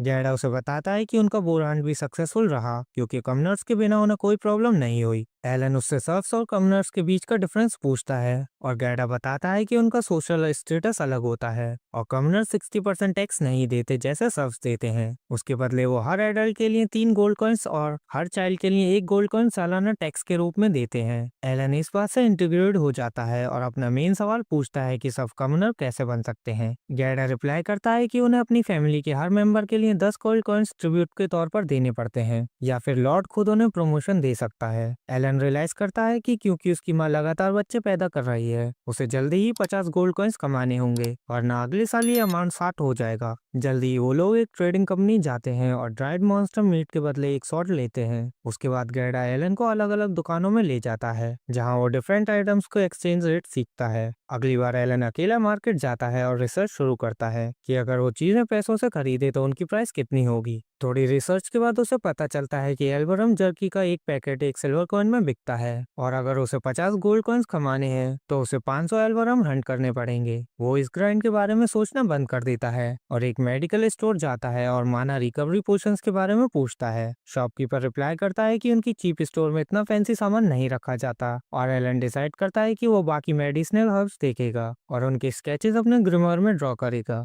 फिर वो शॉपकीपर से पूछता है कि क्या उसके पास मूलर्स फ्लावर है, और जैसे ही वो नाम सुनता है दुकान वाला डिफेंसिव हो जाता है, क्योंकि पिछली बार वो फ्लावर्स गैडा को बेचे गए थे, जो उसकी दुकान में घुसकर उन्हें बेचने की भीख मांग रहा था। शॉपकीपर कहता है कि गैडा बहुत ज्यादा परसिस्टेंट था, भले ही उसके पास उन्हें खरीदने के लिए सिर्फ आधा पैसा था और उसने बाकी बाद में देने का प्रॉमिस किया था। वो लिटरली घुटनों पर बैठ गया था और भीख मांग रहा था कि उसे अपने दोस्त को बचाने के लिए वो फ्लावर्स चाहिए, और आखिरकार शॉपकीपर को मानना पड़ा। वो अभी भी उस बात से फ्रस्ट्रेट है, भले ही गैडा ने बाद में पैसे दे दिए थे। और तब एलन अचानक उसे थैंक्स के तौर पर मीट का एक पैकेट दे देता है, क्योंकि मिलर्स फ्लावर्स ने रोडन की जान बचाई थी। उसके बाद एलन एक ब्लैक स्मिथ शॉप पर जाता है और वहाँ 50 सिल्वर कॉइन्स के वेपन्स को घूरता रहता है, इसलिए वो डिसाइड करता है कि अभी उनके सपने नहीं देखेगा। अचानक एक्स यूजर डोगोरा वहाँ आ जाता है और एलन से पूछता है कि वो उसके बाप की दुकान पर क्या कर रहा है। एलन उस रूड ब्रेड से उलझना नहीं चाहता, इसलिए वो कहता है कि वो बस देख रहा था और वहाँ से चला जाता है। लेकिन डोगोरा बिना किसी वजह के उसे पंच मारता है और कहता है कि वो उसका मिनियन बच जाए, बिल्कुल पल चीफ के बेटे की तरह। एलन डिसाइड करता है कि शुरू से ही डोगोरा को कंट्रोल में रखने के लिए फाइट बैक करेगा। वो अपना लगेज जमीन पर रख देता है और अपनी वुडन स्वॉर्ड डोगोरा की तरफ पॉइंट करता है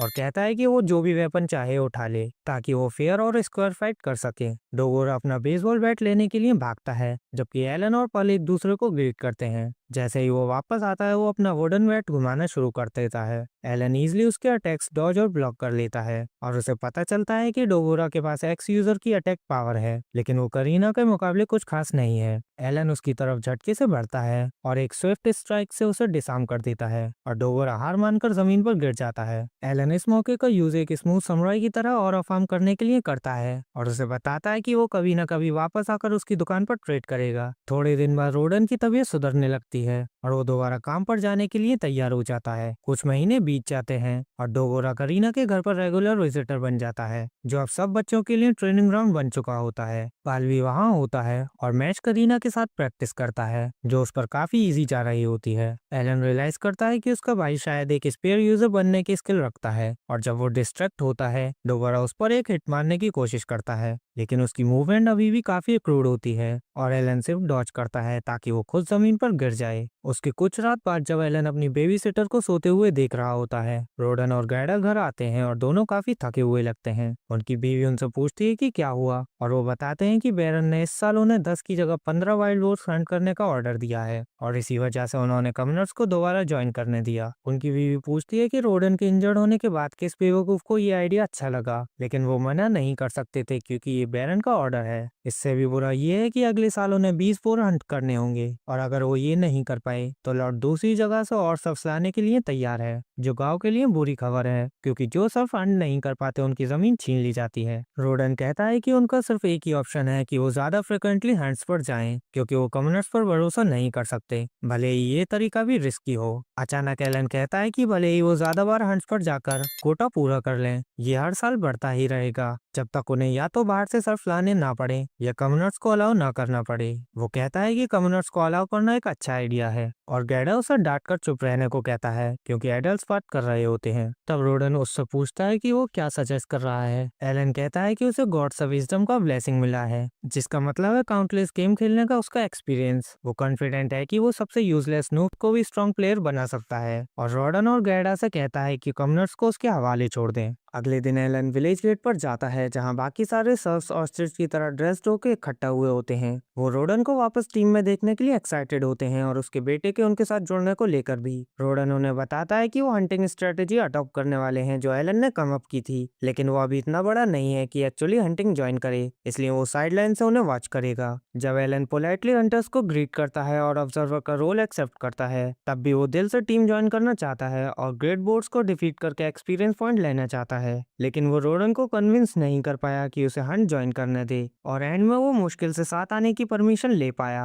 एलन सोचता है कि अभी हंट ज्वाइन करना सबसे इम्पोर्टेंट चीज नहीं है और उसका फोकस कमनर्स को प्रॉपरली ट्रेन करने पर होना चाहिए ताकि कोई भी उसके डैड की तरह इंजर्ड ना हो। तभी वो कमनर जो पिछले साल रोडन की इंजरी का रीजन था वहां आता है और एक बार फिर अपोलोजाइज करता है। वो रोडन से कहता है कि अगर इस बार वो गलती करे तो उसके पैथेटिक एस को कवर मत करे, लेकिन रोडन उसे कहता है कि अपने काम पर फोकस करे और बाकी चीजों के लिए टीम पर ट्रस्ट करे। इसके बाद गर्डा पूरे ग्रुप को विलेज के बाहर लीड करता है और एलन आसपास के सीनरीज देखने के लिए एक पल लेता है क्योंकि ये उसका पहली बार विलेज के बाहर निकलना है। वो सोचता है कि ये सिर्फ बिगनिंग है और जल्दी वो यहाँ काफी वक्त स्पेंड करेगा लेवल अप करने के लिए। एलन दूर व्हाइट ड्रैगन माउंटेन को नोटिस करता है जो ग्रेट बोर्ड्स का घर है, जो मौसम ठंडा होते ही माउंटेन से नीचे आते हैं। उसने ये स्टोरीज भी सुनी है कि माउंटेन के समिट पर एक लेजेंडरी व्हाइट ड्रैगन रहता है, लेकिन उसे नहीं पता कि ये कितना ट्रू है। लेकिन जब वो अपना ये पूरा इंटरनल मोनोलॉग करने में बिजी था, हंटिंग ग्रुप काफी आगे निकल चुका होता है और वो एलन से पूछते हैं कि क्या वो अब चिकनिंग आउट कर रहा है। वो तुरंत उन्हें कैचअप करने के लिए दौड़ता है और जल्दी ही पूरा ग्रुप अपनी डेस्टिनेशन पर पहुंच जाता है। रॉडन सबको कहता है कि वो अपनी पोजीशन लें जैसे पहले प्लान किया था।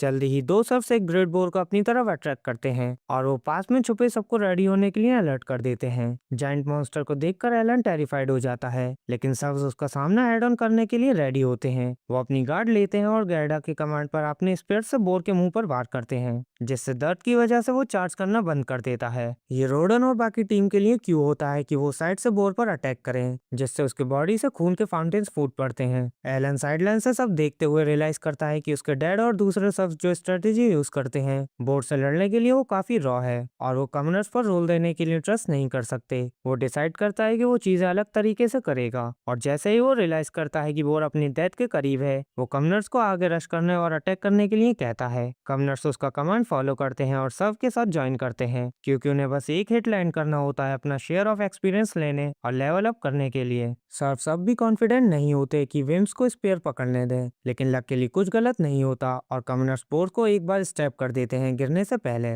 कमनर्स अपने बॉडी में पावर फ्लो होती महसूस करते हैं और रियलाइज करते हैं कि उन्होंने अपनी लाइफ में पहली बार लेवल अप किया। सर्फ्स भी सेलिब्रेट करते हैं कि कोई एक्सीडेंट नहीं हुआ और उन्होंने सीजन का पहला बोर्ड सक्सेसफुली हंट किया। एलन खुश है कि उसकी स्ट्रेटेजी वर्कआउट हुई, लेकिन वो अब भी पिस्ड है कि टीम का स्ट्रेटेजिस्ट होने के लिए उसे कोई एक्सपीरियंस नहीं मिला। तभी कमनर्स उसके पास आते हैं और उन्हें लेवल अप करने में मदद करने के लिए थैंक यू बोलते हैं बिना किसी की लाइफ को डेंजर में डाले। एलन उनके ग्रेटिट्यूड पाकर ज्यादा हैप्पी महसूस नहीं करता क्योंकि वो उनके एक्सपीरियंस पॉइंट का कुछ हिस्सा लेना ज्यादा प्रेफर करता। कुछ दिन बाद एलन कुछ विलेजर्स की मदद करता है वेल से पानी निकालने में और वो उससे पूछते हैं कि क्या वो फिर से हंट ज्वाइन करेगा। वहां में जवाब देता है, कहता है कि वो हमेशा की तरह साइडलाइंस पर रहेगा और फिर विलेजर्स से कहता है कि रोडन को कन्विंस करें कि उसे हंट ज्वाइन करने दे। सब लोग रोडन से डरते हैं और एलन से कहते हैं कि उन्होंने ये सजेशन दिया तो उन्हें बॉस पर लात पड़ेगी। विलेज का बुचर भी वहां होता है और वो एलन से कहता है कि वो खुशी खुशी उसके साथ जगह एक्सचेंज कर लेगा हंट का थ्रिल एक्सपीरियंस करने के लिए, लेकिन क्योंकि उसकी वाइफ प्रेग्नेंट है वो उसके लिए कोई रिस्क नहीं लेना चाहता। ये सुनकर एलन को एक आइडिया आता है और वो बुचर से एक फेवर मांगता है। वो उसे अपने बैकयार्ड में ले जाता है जहाँ उसने काफी सारे एल्बम लटका रखे हैं उनका खून निकालने के लिए।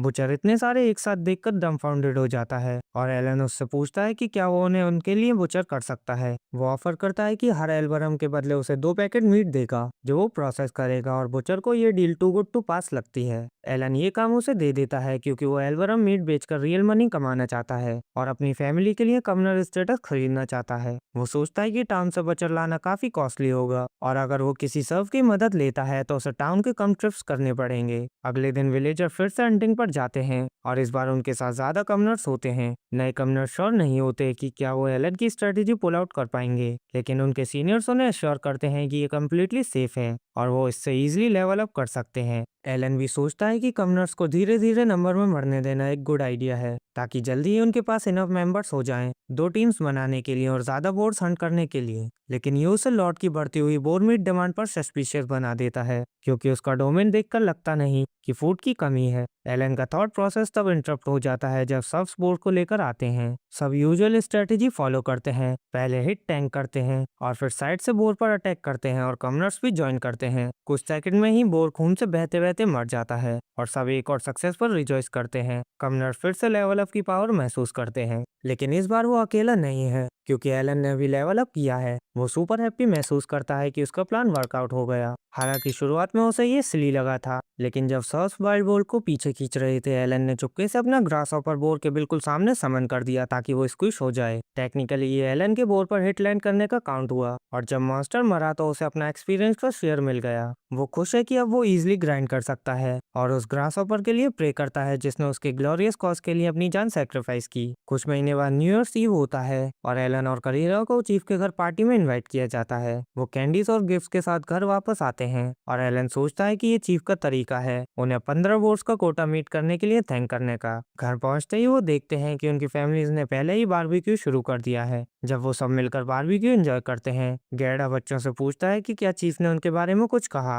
और एलन जवाब देता है कि उसने कोटा मीट करने के लिए उन्हें थैंक किया। फिर गैडा उनके पीछे बूज की बोतल नोटिस करता है और जैसे ही एलन कंफर्म करता है कि चीफ ने दी है, रोडन और गैडा दोनों एक्साइटेड हो जाते हैं। एलन इसी पर काउंटिंग कर रहा था और वो इस चांस का यूज अपना मास्टर प्लान लॉन्च करने के लिए करता है। एलन अपने भाई से पूछता है कि क्या वो उसके साथ स्पेयर फाइटिंग प्रैक्टिस करना चाहता है, क्योंकि उसमें स्पेयर यूजर बनने का टैलेंट है। दोनों एडल्ट्स ये सुनकर कंफ्यूज हो जाते हैं और एलन से कहते हैं कि बाहर जाने से पहले बॉटल उन्हें दे दे, लेकिन वो मना कर देता है और कहता है कि चीफ ने बॉटल उसे दी थी क्योंकि वो उसकी पार्टी में नहीं आए थे। दोनों उसे बताते हैं कि वो अभी ड्रिंक करने लायक भी नहीं है और एलन जवाब देता है कि अगर वो उसे गेम में हरा देंगे तो वो बॉटल दे देगा। गैडा तुरंत एग्री कर लेता है, भले ही रोडन उसे केयरफुल रहने की वार्निंग देता है। फिर एलन पूछता है कि अगर वो उन्हें हरा दे तो उसे क्या मिलेगा। रोडन पूछता है कि उसे क्या चाहिए और एलन कहता है कि अगर वो जीत गया तो इस साल होने वाले सारे बोर हंट्स में उसे स्पेयर विल्ड करने का हक मिलेगा। रोडन गैडा को ऐसी नजर से देखता है जैसे समझ गया हो कि उन्हें खेल लिया गया है, लेकिन अब वो अपनी बात से पीछे नहीं हट सकते। वो एलन की कंडीशन मान लेते हैं और पूछते हैं कि कौन सा गेम खेला जाएगा। एलन कहता है कि वो आर्म रेसलिंग खेलेंगे और दोनों आदमी सोचते हैं कि ये तो उनकी जेब में है। गैडा पहले आगे बढ़ता है और एलन से कहता है कि वो उसके खिलाफ बिल्कुल भी होल्ड बैक नहीं करेगा क्योंकि लाइन पर बूज लगा है, लेकिन उसे पता नहीं होता कि एलन ने अपनी समन कार्ड स्टॉक करके रखी है ताकि अपनी फिजिकल स्ट्रेंथ बफ कर सके। जैसे ही कॉन्टेस्ट शुरू होता है, गैडा डोमिनेट करना शुरू कर देता है, लेकिन फिर एलन अपनी रियल स्ट्रेंथ यूज करता है और उसे पीछे धकेल देता है। गैडा पूरी ताकत लगाकर भी उसकी स्ट्रेंथ रेजिस्ट नहीं कर पाता और एलन उसका हाथ टेबल पर स्लैम कर देता है। अपने अंकल को उसकी गर्ल के सामने एम्बेरेस करने के बाद एलन नेक्स्ट मैच के लिए अपने डैड को चैलेंज करता है। जब दोनों हाथ पकड़ते हैं, एलन इमोशनल हो जाता है जब उसे अपने डैड के रफ और कोलाज्ड हाथ महसूस होते हैं जो फैमिली के लिए इतनी मेहनत करते हैं। रोडन भी सेंटिमेंटल हो जाता है कि उसका बेटा भी इतना स्ट्रांग हो गया है कि उससे कम्पीट कर सकता है और एलन चाहता है कि वो उसे दिखाए कि अब वो फुल फ्लेज एडल्ट बन गया है। लेकिन जैसे ही कॉन्टेस्ट शुरू होता है, वो रोडन का हाथ जरा भी हिला नहीं पाता और रोडन आसानी से उसे डिफीट कर देता है। एलन रियलाइज करता है कि वो अपने डैड के खिलाफ जीत नहीं सकता, जिनके अटैक्स स्टेट शायद 300 से ऊपर होंगे। वो अपने डैड की स्ट्रेंथ देखकर प्राउड फील करता है और बॉटल ऑफ बूज उन्हें दे देता है। जब रोडन और गैडा ड्रिंक करना शुरू करते हैं, एलन कैलकुलेट करता है कि उनकी स्ट्रेंथ शायद सी और डी रैंक के आसपास होगी। इससे उसे एक बेंचमार्क मिल जाता है कि इस वर्ल्ड के नॉर्मल लोग कितने स्ट्रांग होते हैं और वो डिसाइड करता है कि वो उनके लेवल तक पहुंचने के लिए हार्डवर्क करेगा। तभी लेडीज एलन को कहती हैं कि वो अपनी डिफीट से ज्यादा अपसेट ना हो, जबकि वो एक्चुअली बिल्कुल बॉदर्ड नहीं होता। रोडन उसे बताता है कि वो ऑलरेडी गैडा से स्ट्रांग है, लेकिन जब तक वो उसे हरा नहीं देता वो हंट्स ज्वाइन नहीं करेगा। एलन उस कंडीशन को एक्सेप्ट करता है और सोचता है कि अगर विंटर आने से पहले वो अपनी समन स्किल को एक बार और लेवल अप कर ले तो शायद वो रोडन को हराकर हंट ज्वाइन कर पाएगा। कुछ महीने बाद एलन की समन स्किल लेवल 4 तक पहुंच जाती है और वो ई रैंक क्रीचर अनलॉक करता है, साथ ही एक नया क्रीचर टाइप भी। उसे उन्हें बनाने के लिए ऑलरेडी एग्जिस्टिंग क्रीचर को फीस करना पड़ता है, लेकिन इस बार उसके पास इतना माना है कि वो फ्रीली एक्सपेरिमेंट कर सकता है। जब एलन अपने स्टेट में इंप्रूवमेंट चेक कर रहा होता है तो उसे एक नई स्किल दिखती है जिसका नाम स्टोरेज है। जैसे ही वो उसे एक्टिवेट करता है उसे अपने ग्रेमर के बीच एक स्क्वायर ब्लैक होल मिलता है। वो तुरंत स्टिक और स्टोन उसमें डालकर टेस्ट करता है और पता लगता है कि जब तक चीज एंट्रेंस में फिट होती है वो स्टोरेज बॉक्स में अनलिमिटेड अमाउंट का सामान स्टोर कर सकता है। ये बात एलन को कंफ्यूज कर देती है क्योंकि storage skill clearly end game skill लगती है और लेवल 3 बिगनर जैसे उसे ये नहीं मिलनी चाहिए थी। वो सोचता है कि शायद देश ने मिस्टेक कर दी उसे ये स्किल देकर जबकि उसे इसकी जरूरत नहीं है, लेकिन फिर खुद को कन्विंस करता है कि इसका रीजन जल्दी ही सामने आ जाएगा। उसी दिन बाद में वो डिसाइड करता है कि ई रंग इंसेक्ट बनाएगा, लेकिन वो कुछ भी मैनेज नहीं कर पाता। वो सोचता है शायद उसके पास इनफ माना नहीं है, लेकिन पता चलता है कि ई रंग क्रीचर बनाने के लिए मैजिक स्टोन्स चाहिए। खुशकिस्मती से एलन के पास हॉर्न ड्राइवर से मिले कुछ ई रंग स्टोन्स होते हैं जो उसने अपने हॉट किए हुए कैश के साथ स्टोर करके रखे थे। वो उन्हें निकालकर स्ट्रॉन्ग बॉक्स समन करने की कोशिश करता है, लेकिन वो भी काम नहीं करता और वो एक्सपेरिमेंट के लिए मैजिक स्टोन को स्टोरेज के अंदर फेंक देता है। इस बार वो परफेक्टली वर्क करता है और वो ई रंग बटरफ्लाई क्रिएट कर लेता है जो उसकी एक्सपेक्टेशन से काफी बड़ी होती है। तभी उसकी मदर वहां आ जाती है और एलन समहाउ उस ओवरसाइड बग टाइप पोकेमोन को अपनी पीठ के पीछे छुपा लेता है जब तक वो चली नहीं जाती। अगला समन वो एक ई रंग एनिमल करता है जो एक सेबर टूथ टाइगर निकलता है और उसे देखकर एलन सच में डर जाता है, लेकिन सेबर टूथ काफी ओबियंट और स्ट्रांग होता है और वो एलन की फिजिकल स्ट्रेंथ को 10 पॉइंट बूस्ट भी करता है। फिर एलन डिसाइड करता है कि वो क्रीचर्स को फ्यूज करके नए टाइप्स बनाएगा, लेकिन उसे पता चलता है कि उसके लिए भी मैजिक स्टोन्स चाहिए। वो रियलाइज करता है कि उसे और हॉर्न रैबिट्स अर्न करने होंगे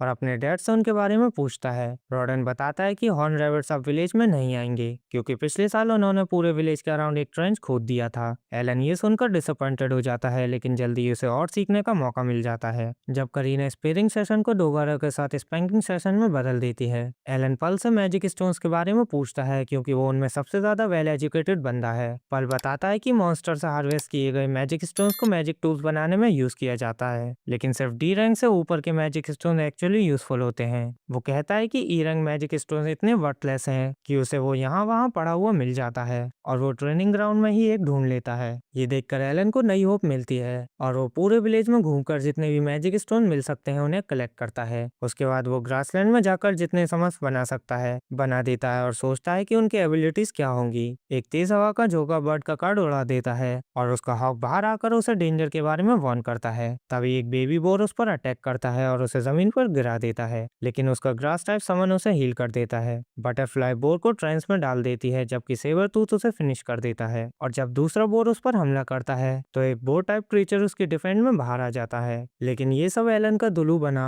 और हमारा टाइम वेस्ट करना था क्योंकि वो सोचता है कि समनर को ऐसे ही फाइट करना चाहिए। उसे पता है कि इस वर्ल्ड में गेम प्ले गाइड्स नहीं है और उसे सब कुछ खुद ही फिगर आउट करना होगा। वो महसूस करता है कि हर क्रीचर क्लास का कॉम्बैट में स्पेसिफिक रोल होता है और वो अपनी स्ट्रेटेजी उन रोल्स के अराउंड बेस करने का डिसाइड करता है। एलन अपने सारे क्रीचर्स को बुलाकर सोचता है कि इंसेक्ट्स एनिमी पर डिबफ्स लगाते हैं जबकि 20 डैमेज देते हैं, बर्ड्स इंफॉर्मेशन गैदर और रिले करते हैं, ग्रास टाइप हील करते हैं और स्टोन टाइप समन डिफेंस करते हैं। वो रियलाइज करता है कि वो अकेला ही एक पूरी पार्टी का काम कर सकता है और इसी वजह से समनर ग्लास का पोटेंशियल इतना हाई होता है। अब उसे समझ आता है कि स्टोरेज स्किल उसे इसलिए दी गई थी ताकि वो हमेशा हजारों मैजिक स्टोन सेफली अपने साथ कैरी कर सके और वो कसम खाता है कि वो दुनिया का सबसे स्ट्रॉन्ग पर्सन बनेगा। कुछ दिन बाद विलेज चीफ एलन रॉडन और गैडा को अपने मेंशन में बुलाता है किसी इंपॉर्टेंट बात पर डिस्कशन करने के लिए।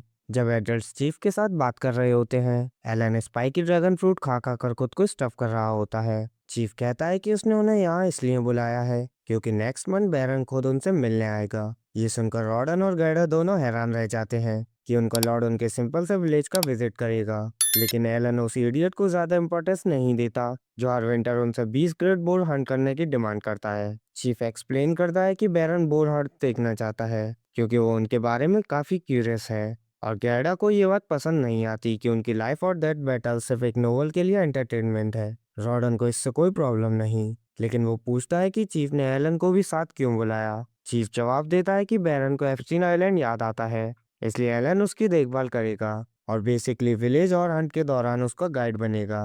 रॉडन चीफ से कहता है कि अपना खुद का बेटा भेज दे, लेकिन फैटी कहता है कि उसका बेटा पल काफी टिमिड है और बैरन को सेटिस्फाई नहीं कर पाएगा। चीफ कहता है कि एलन को बैरन के पूरे स्टे के दौरान उसे एंटरटेन करना होगा और एलन सोचता है कि वो ये करना नहीं चाहता, लेकिन सेकंड थॉट पर वो रियलाइज करता है कि ये उसके लिए एक चांस हो सकता है। बैरन को अपनी विट और स्किल से इम्प्रेस करने का, और इससे वो एल्बम्स और जाइंट बोर हंट करने से ज्यादा जल्दी कम्युनर बन सकता है, चाहे ये चांस थोड़ा फारफेच्ड ही क्यों ना हो। एलन चीफ की रिक्वेस्ट मान लेता है और बैरन को गाइड करने के लिए एग्री कर देता है। जल्दी ही बैरन ग्रेनवेल अपनी नाइट ऑर्डर के साथ, जिसे कैप्टन जिनोफ लीड करता है, विलेज पहुंचता है। विलेज चीफ बैरन का स्वागत करता है, जो अपनी बेटी कैजली को भी साथ लाया है। वो चीफ के घर जाते हैं, जहां एलन टेम्परेरी सर्वेंट के रूप में काम कर रहा होता है। ग्रैनविल चीफ की तारीफ करता है कि उसने इतना सक्सेसफुल विलेज मेंटेन किया है। वो कहता है कि पिछले 15 सालों में उनके किना विलेज से ज्यादा सक्सेसफुल कोई विलेज नहीं रहा। विलेज चीफ पोलाइटली से प्रेज एक्सेप्ट करता है, और फिर ग्रेनविल हर साल ज्यादा वोर मीट मांगने के लिए माफी मांगता है। वो कहता है कि उसे पता था कि इससे विलेजर्स पर एक्स्ट्रा बर्डन पड़ता है, लेकिन वो किंग के ऑर्डर को मना नहीं कर सकता था। अचानक वो गुस्से में आ जाता है और कहता है कि ये सब विक काउंट की गलती है, जिसने जानबूझकर वोरहंट्स को किंग के सामने उठाया ताकि उन्हें मुश्किल में डाल सके। उसका बटलर उसे थोड़ा चिल होने को कहता है, क्योंकि उसका गुस्सा विलेज चीफ को डरा रहा है। तभी टेबल पर फूड लाया जाता है ताकि सबका मूड हल्का हो सके। जैसे ही ग्रेनविल और उसकी बेटी उसका एक बाइट लेते हैं, वो उसके डिलीशियस टेस्ट से खुश हो जाते हैं और तुरंत चीफ से पूछते हैं कि ये किस टाइप का मीट है। चीफ थोड़ा हेजिटेट करता है, और इस पॉइंट पर एलन जंप इन करता है, एक्सप्लेन करता है कि एल्वरम मीट से बना डिश है, और उसकी प्लेट पर जो बर्ड है वो कल ही हंट किया गया था ताकि सबसे फ्रेश टेस्ट मिल सके। वो डिश के बारे में और सिली डिटेल्स बताता है, और बैरन उसकी कॉन्फिडेंस और क्लैरिटी से इम्प्रेस हो जाता है। वो चीफ से पूछता है कि क्या ये उसका बेटा है, और चीफ जवाब देता है कि ये रॉडन का बेटा है। जिनोफ को याद आता है कि पिछली बार जब वो विलेज आया था तब भी उसने उसे देखा था, और एलन उसे ग्रीट करता है, कहता है कि अगले दिन हंट के लिए वो उनका गाइड होगा। ग्रैनविल एक बार फिर एलन के मैनर्स से इम्प्रेस हो जाता है और पूछता है कि क्या उसका फादर नाइट है। चीफ जवाब देता है कि एलन का डैड एक सर्फ है, और ये बात ग्रेनवेल की स्पॉइल बेटी कैसल को इरिटेट कर देती है, जो पूछती है कि चीफ ने कैसे हिम्मत की एक सर्फ को उनके साथ डाइनिंग हॉल में आने देने की। उसका डैड तुरंत उसे स्कॉल्ड करता है, याद दिलाता है कि सर्फ्स भी उनकी टेरिटरी के मेंबर्स हैं और उन्हें ह्यूमन से कम ट्रीट नहीं किया जा सकता। कैसल तुरंत अपने डैड से माफी मांगती है और फिर एलन को स्टिंग आई देती है, जो उसे सीरियसली नहीं लेता। उसके बाद जिनोफ एलन से कहता है कि वो कल हंट की डिटेल्स सीखने का इंतजार कर रहे हैं। वो कहता है कि एक विंटर में 20 पोर्स हंट करना बहुत ज्यादा है, और अगर विलेजर्स हैंडल नहीं कर पाए तो नाइट्स टेक ओवर कर लेंगे। कैसल उसकी बात से एग्री करती है और कहती है कि नाइट्स को बोर हंट करते देखना काफी कूल होगा इंस्टेड ऑफ कुछ स्टूपिड विलेजर्स। बैरन को भी ये आइडिया अच्छा लगता है, और वो कहता है कि जब नाइट्स बेसिक सीख लेंगे तो वो काम अपने हाथ में ले सकते हैं। अचानक एलन अपने विलेज की डिग्निटी बचाने के लिए बोल पड़ता है और कहता है कि नाइट्स की जरूरत नहीं होगी, क्योंकि विलेजर्स खुद ही 20 पोर आसानी से अर्न कर सकते हैं। वो विलेजर्स की ऑरा को दाव पर लगा देता है और सबको कहता है कि कल की परफॉर्मेंस सारे डाउट्स क्लियर कर देगी। अगले दिन पूरा एंटरेज वोट्स की तरफ निकल पड़ता है बोर हंट ऑब्जर्व करने के लिए, और एलन उन्हें एक वॉच टावर तक ले जाता है, जो स्पेशली इसलिए बनाया गया था ताकि वो बिना डेंजर में आए हंट का एक्सपीरियंस कर सके।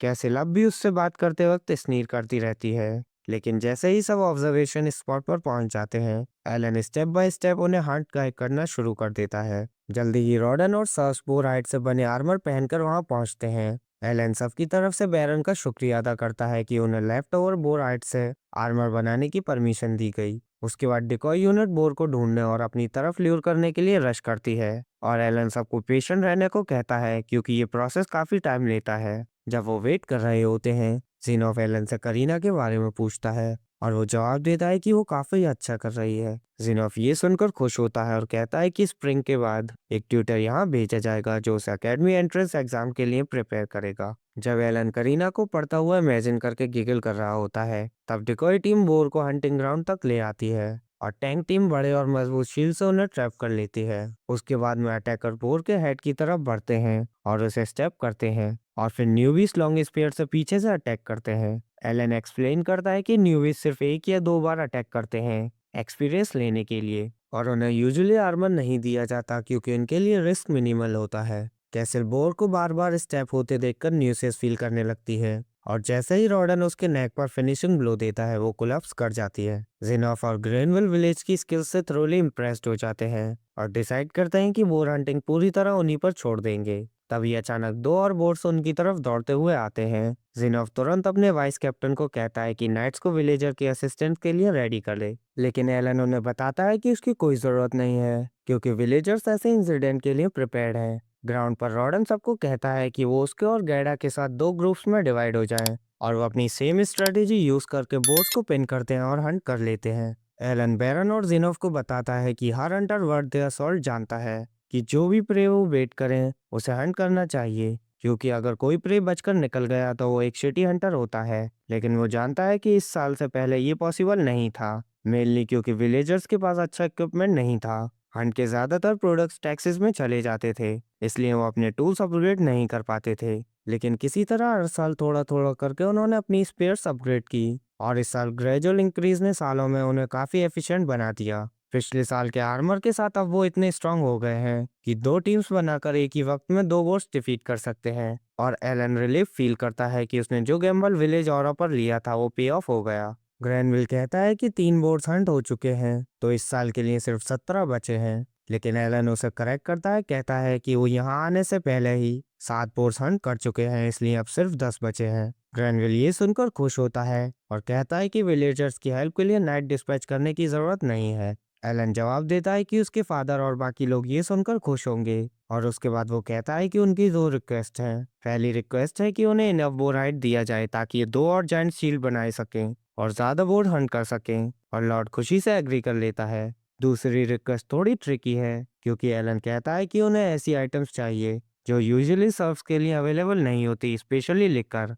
ग्रैनविल को इसकी जरूरत समझ नहीं आती और एलन एक्सप्लेन करता है कि जैसे जैसे वो हर साल ज्यादा बोर्ड्स हंट करेंगे विलेजर्स के पास मीट का सरप्लस हो जाएगा जो अपनी वैल्यू लूज कर देगा, इसलिए वो चाहता है कि सर्स उस मीट को बूस्ट के साथ ट्रेड करें ताकि इकोनॉमिक क्रैश ना हो। ग्रैनविल पूछता है कि स्पेशली लिकर ही क्यों, और एलन जीनोफ की तरफ मुड़कर कहता है कि एक वॉरियर होने के नाते वो समझेगा। नाइट कैप्टन कहता है कि वॉरियर्स का मोरल हाई रखने के लिए अल्कोहल से बेटर कुछ नहीं होता, और वो बैरन को बताता है कि रिक्वेस्ट बिल्कुल सेंस बनाती है। ग्रैनविल दोनों रिक्वेस्ट मान लेता है और फिर आज एलन ने जो ग्रेट जॉब किया उसकी तारीफ करता है, लेकिन कैसल खुश नहीं है कि कोई और उसके डैडी का अटेंशन ले रहा है। वो घर लौटते वक्त एलन को कर्ज करती है, लेकिन करते हुए ऑलमोस्ट हॉर्स बैग से गिर जाती है। एलन उसे जाते देखकर खुश होता है और सोचता है कि शायद अब उसे कभी दोबारा नहीं देखना पड़ेगा, लेकिन वो अगले ही दिन ग्रैनविल के साथ उससे फिर मिलता है क्योंकि बैरन उन लोगों को रिवॉर्ड देना चाहता था जो हर साल उसे डिलीशियस मीट सप्लाई करते हैं। एलन एक्साइटेड हो जाता है, उम्मीद करता है कि उन्हें कम्युनर स्टेटस मिलेगा, और वैसे ही होता है। ग्रैनविल डिक्लेयर करता है कि रॉडन, गैडा और उनकी फैमिली सब कम्युनर स्टेटस में प्रमोट किए जाते हैं। सब बैरन को थैंक करते हुए झुक जाते हैं और एलन अपनी एक्साइटमेंट मुश्किल से कंट्रोल करता है। वो सोचता है कि अब वो विलेज बॉर्डर्स के बाहर जाकर बिगर और मोर पावरफुल मॉन्स्टर हंट कर सकता है। ग्रैनविल फिर डिक्लेयर करता है कि जो भी सर्व 10 साल या उससे ज्यादा हंट में पार्ट ले चुके हैं उसे अभी कमनर प्रमोट किया जाएगा, और रॉडन और गैडा से कहते हैं कि लिस्ट प्रिपेयर करें। इस बात पर उसे याद आता है कि किंग ने करीना विलेज को पूरे किंगडम के विलेज के लिए एक एग्जाम्पल के रूप में प्रमोट करने को कहा था, और वो क्यूरियस था कि वो हंट कैसे स्टार्ट हुआ। रॉडन ये सुनकर थोड़ा सोर फेस्ड हो जाता है। गैडा कहता है कि ये स्टोरी उसके बेस्ट फ्रेंड के लिए थोड़ी पर्सनल है, इसलिए वो उसकी जगह बताएगा। वो कहता है कि 13 साल पहले जब इस विलेज को बिल्ड करने का काम शुरू हुआ था, लगभग 100 सर्व्स दूसरे विलेज से यहाँ आए थे।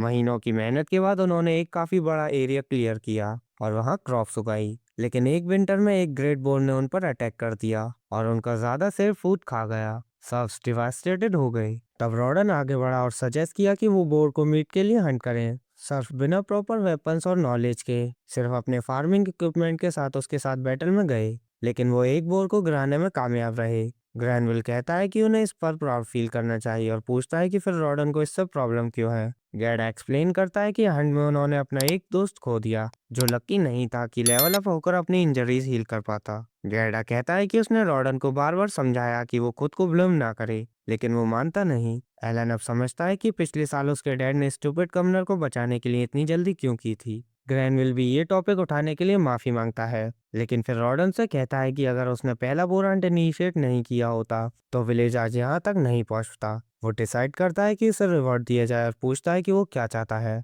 एलन अपने डैड को अर्ज करता है कि कुछ क्वालिटी बूस्ट मांग ले, लेकिन रॉडन इंस्टेड रिक्वेस्ट करता है कि बैरन उसके बेटे को अपने स्टेट पर काम करने दे। वो कहता है कि एलन वाइस और ब्रेव है और वो कोई भी काम कर सकता है, जो एक एडल्ट करता है। एलन ये सुनकर पैनिक हो जाता है क्योंकि इस तरह वो मॉन्स्टर हंट और लेवल अप नहीं कर पाएगा। लेकिन ग्रैनुअल को ये आइडिया पसंद आता है। उसका बटलर भी एग्री करता है कि एलन उनके स्टाफ में एक ग्रेट एडिशन होगा। और फिर ग्रैनुअल डिक्लेयर करता है कि वो इतना अच्छा है कि सिर्फ एक रेगुलर हॉल बॉय नहीं बन सकता, बल्कि वो उनके फैमिली का मेन सर्वेंट होगा। एलन को पता भी नहीं होता कि ये पोस्ट एग्जैक्टली सिग्निफाई क्या करती है, लेकिन कैसल डिस्कस फील करती है कि एक सर्फ उनके मेंशन में उनके साथ रहेगा। बटलर उसके रेसिस्ट दिमाग को कंफ्यूज करता है, याद दिलाकर कि एलन अब कमनर है। लेकिन एलन खुद इस सिचुएशन से निकलने का एक्सक्यूज सोच रहा होता है। लेकिन जब वो अपने फादर को खुशी के आंसू रोते हुए देखता है इस अपॉर्चुनिटी के लिए, तो एलन अपनी फेट एक्सेप्ट कर लेता है। जल्दी ही वो बैरन ईस्टेट्स निकलने के लिए रेडी हो जाता है और सब लोगों से गुड बाय कहने के लिए जमा हो जाते हैं। करीना उसे जाते देखकर काफी सैड होती है और एलन डिसाइड करता है कि फाइनल डुएल करके उसे चीयर अप करे।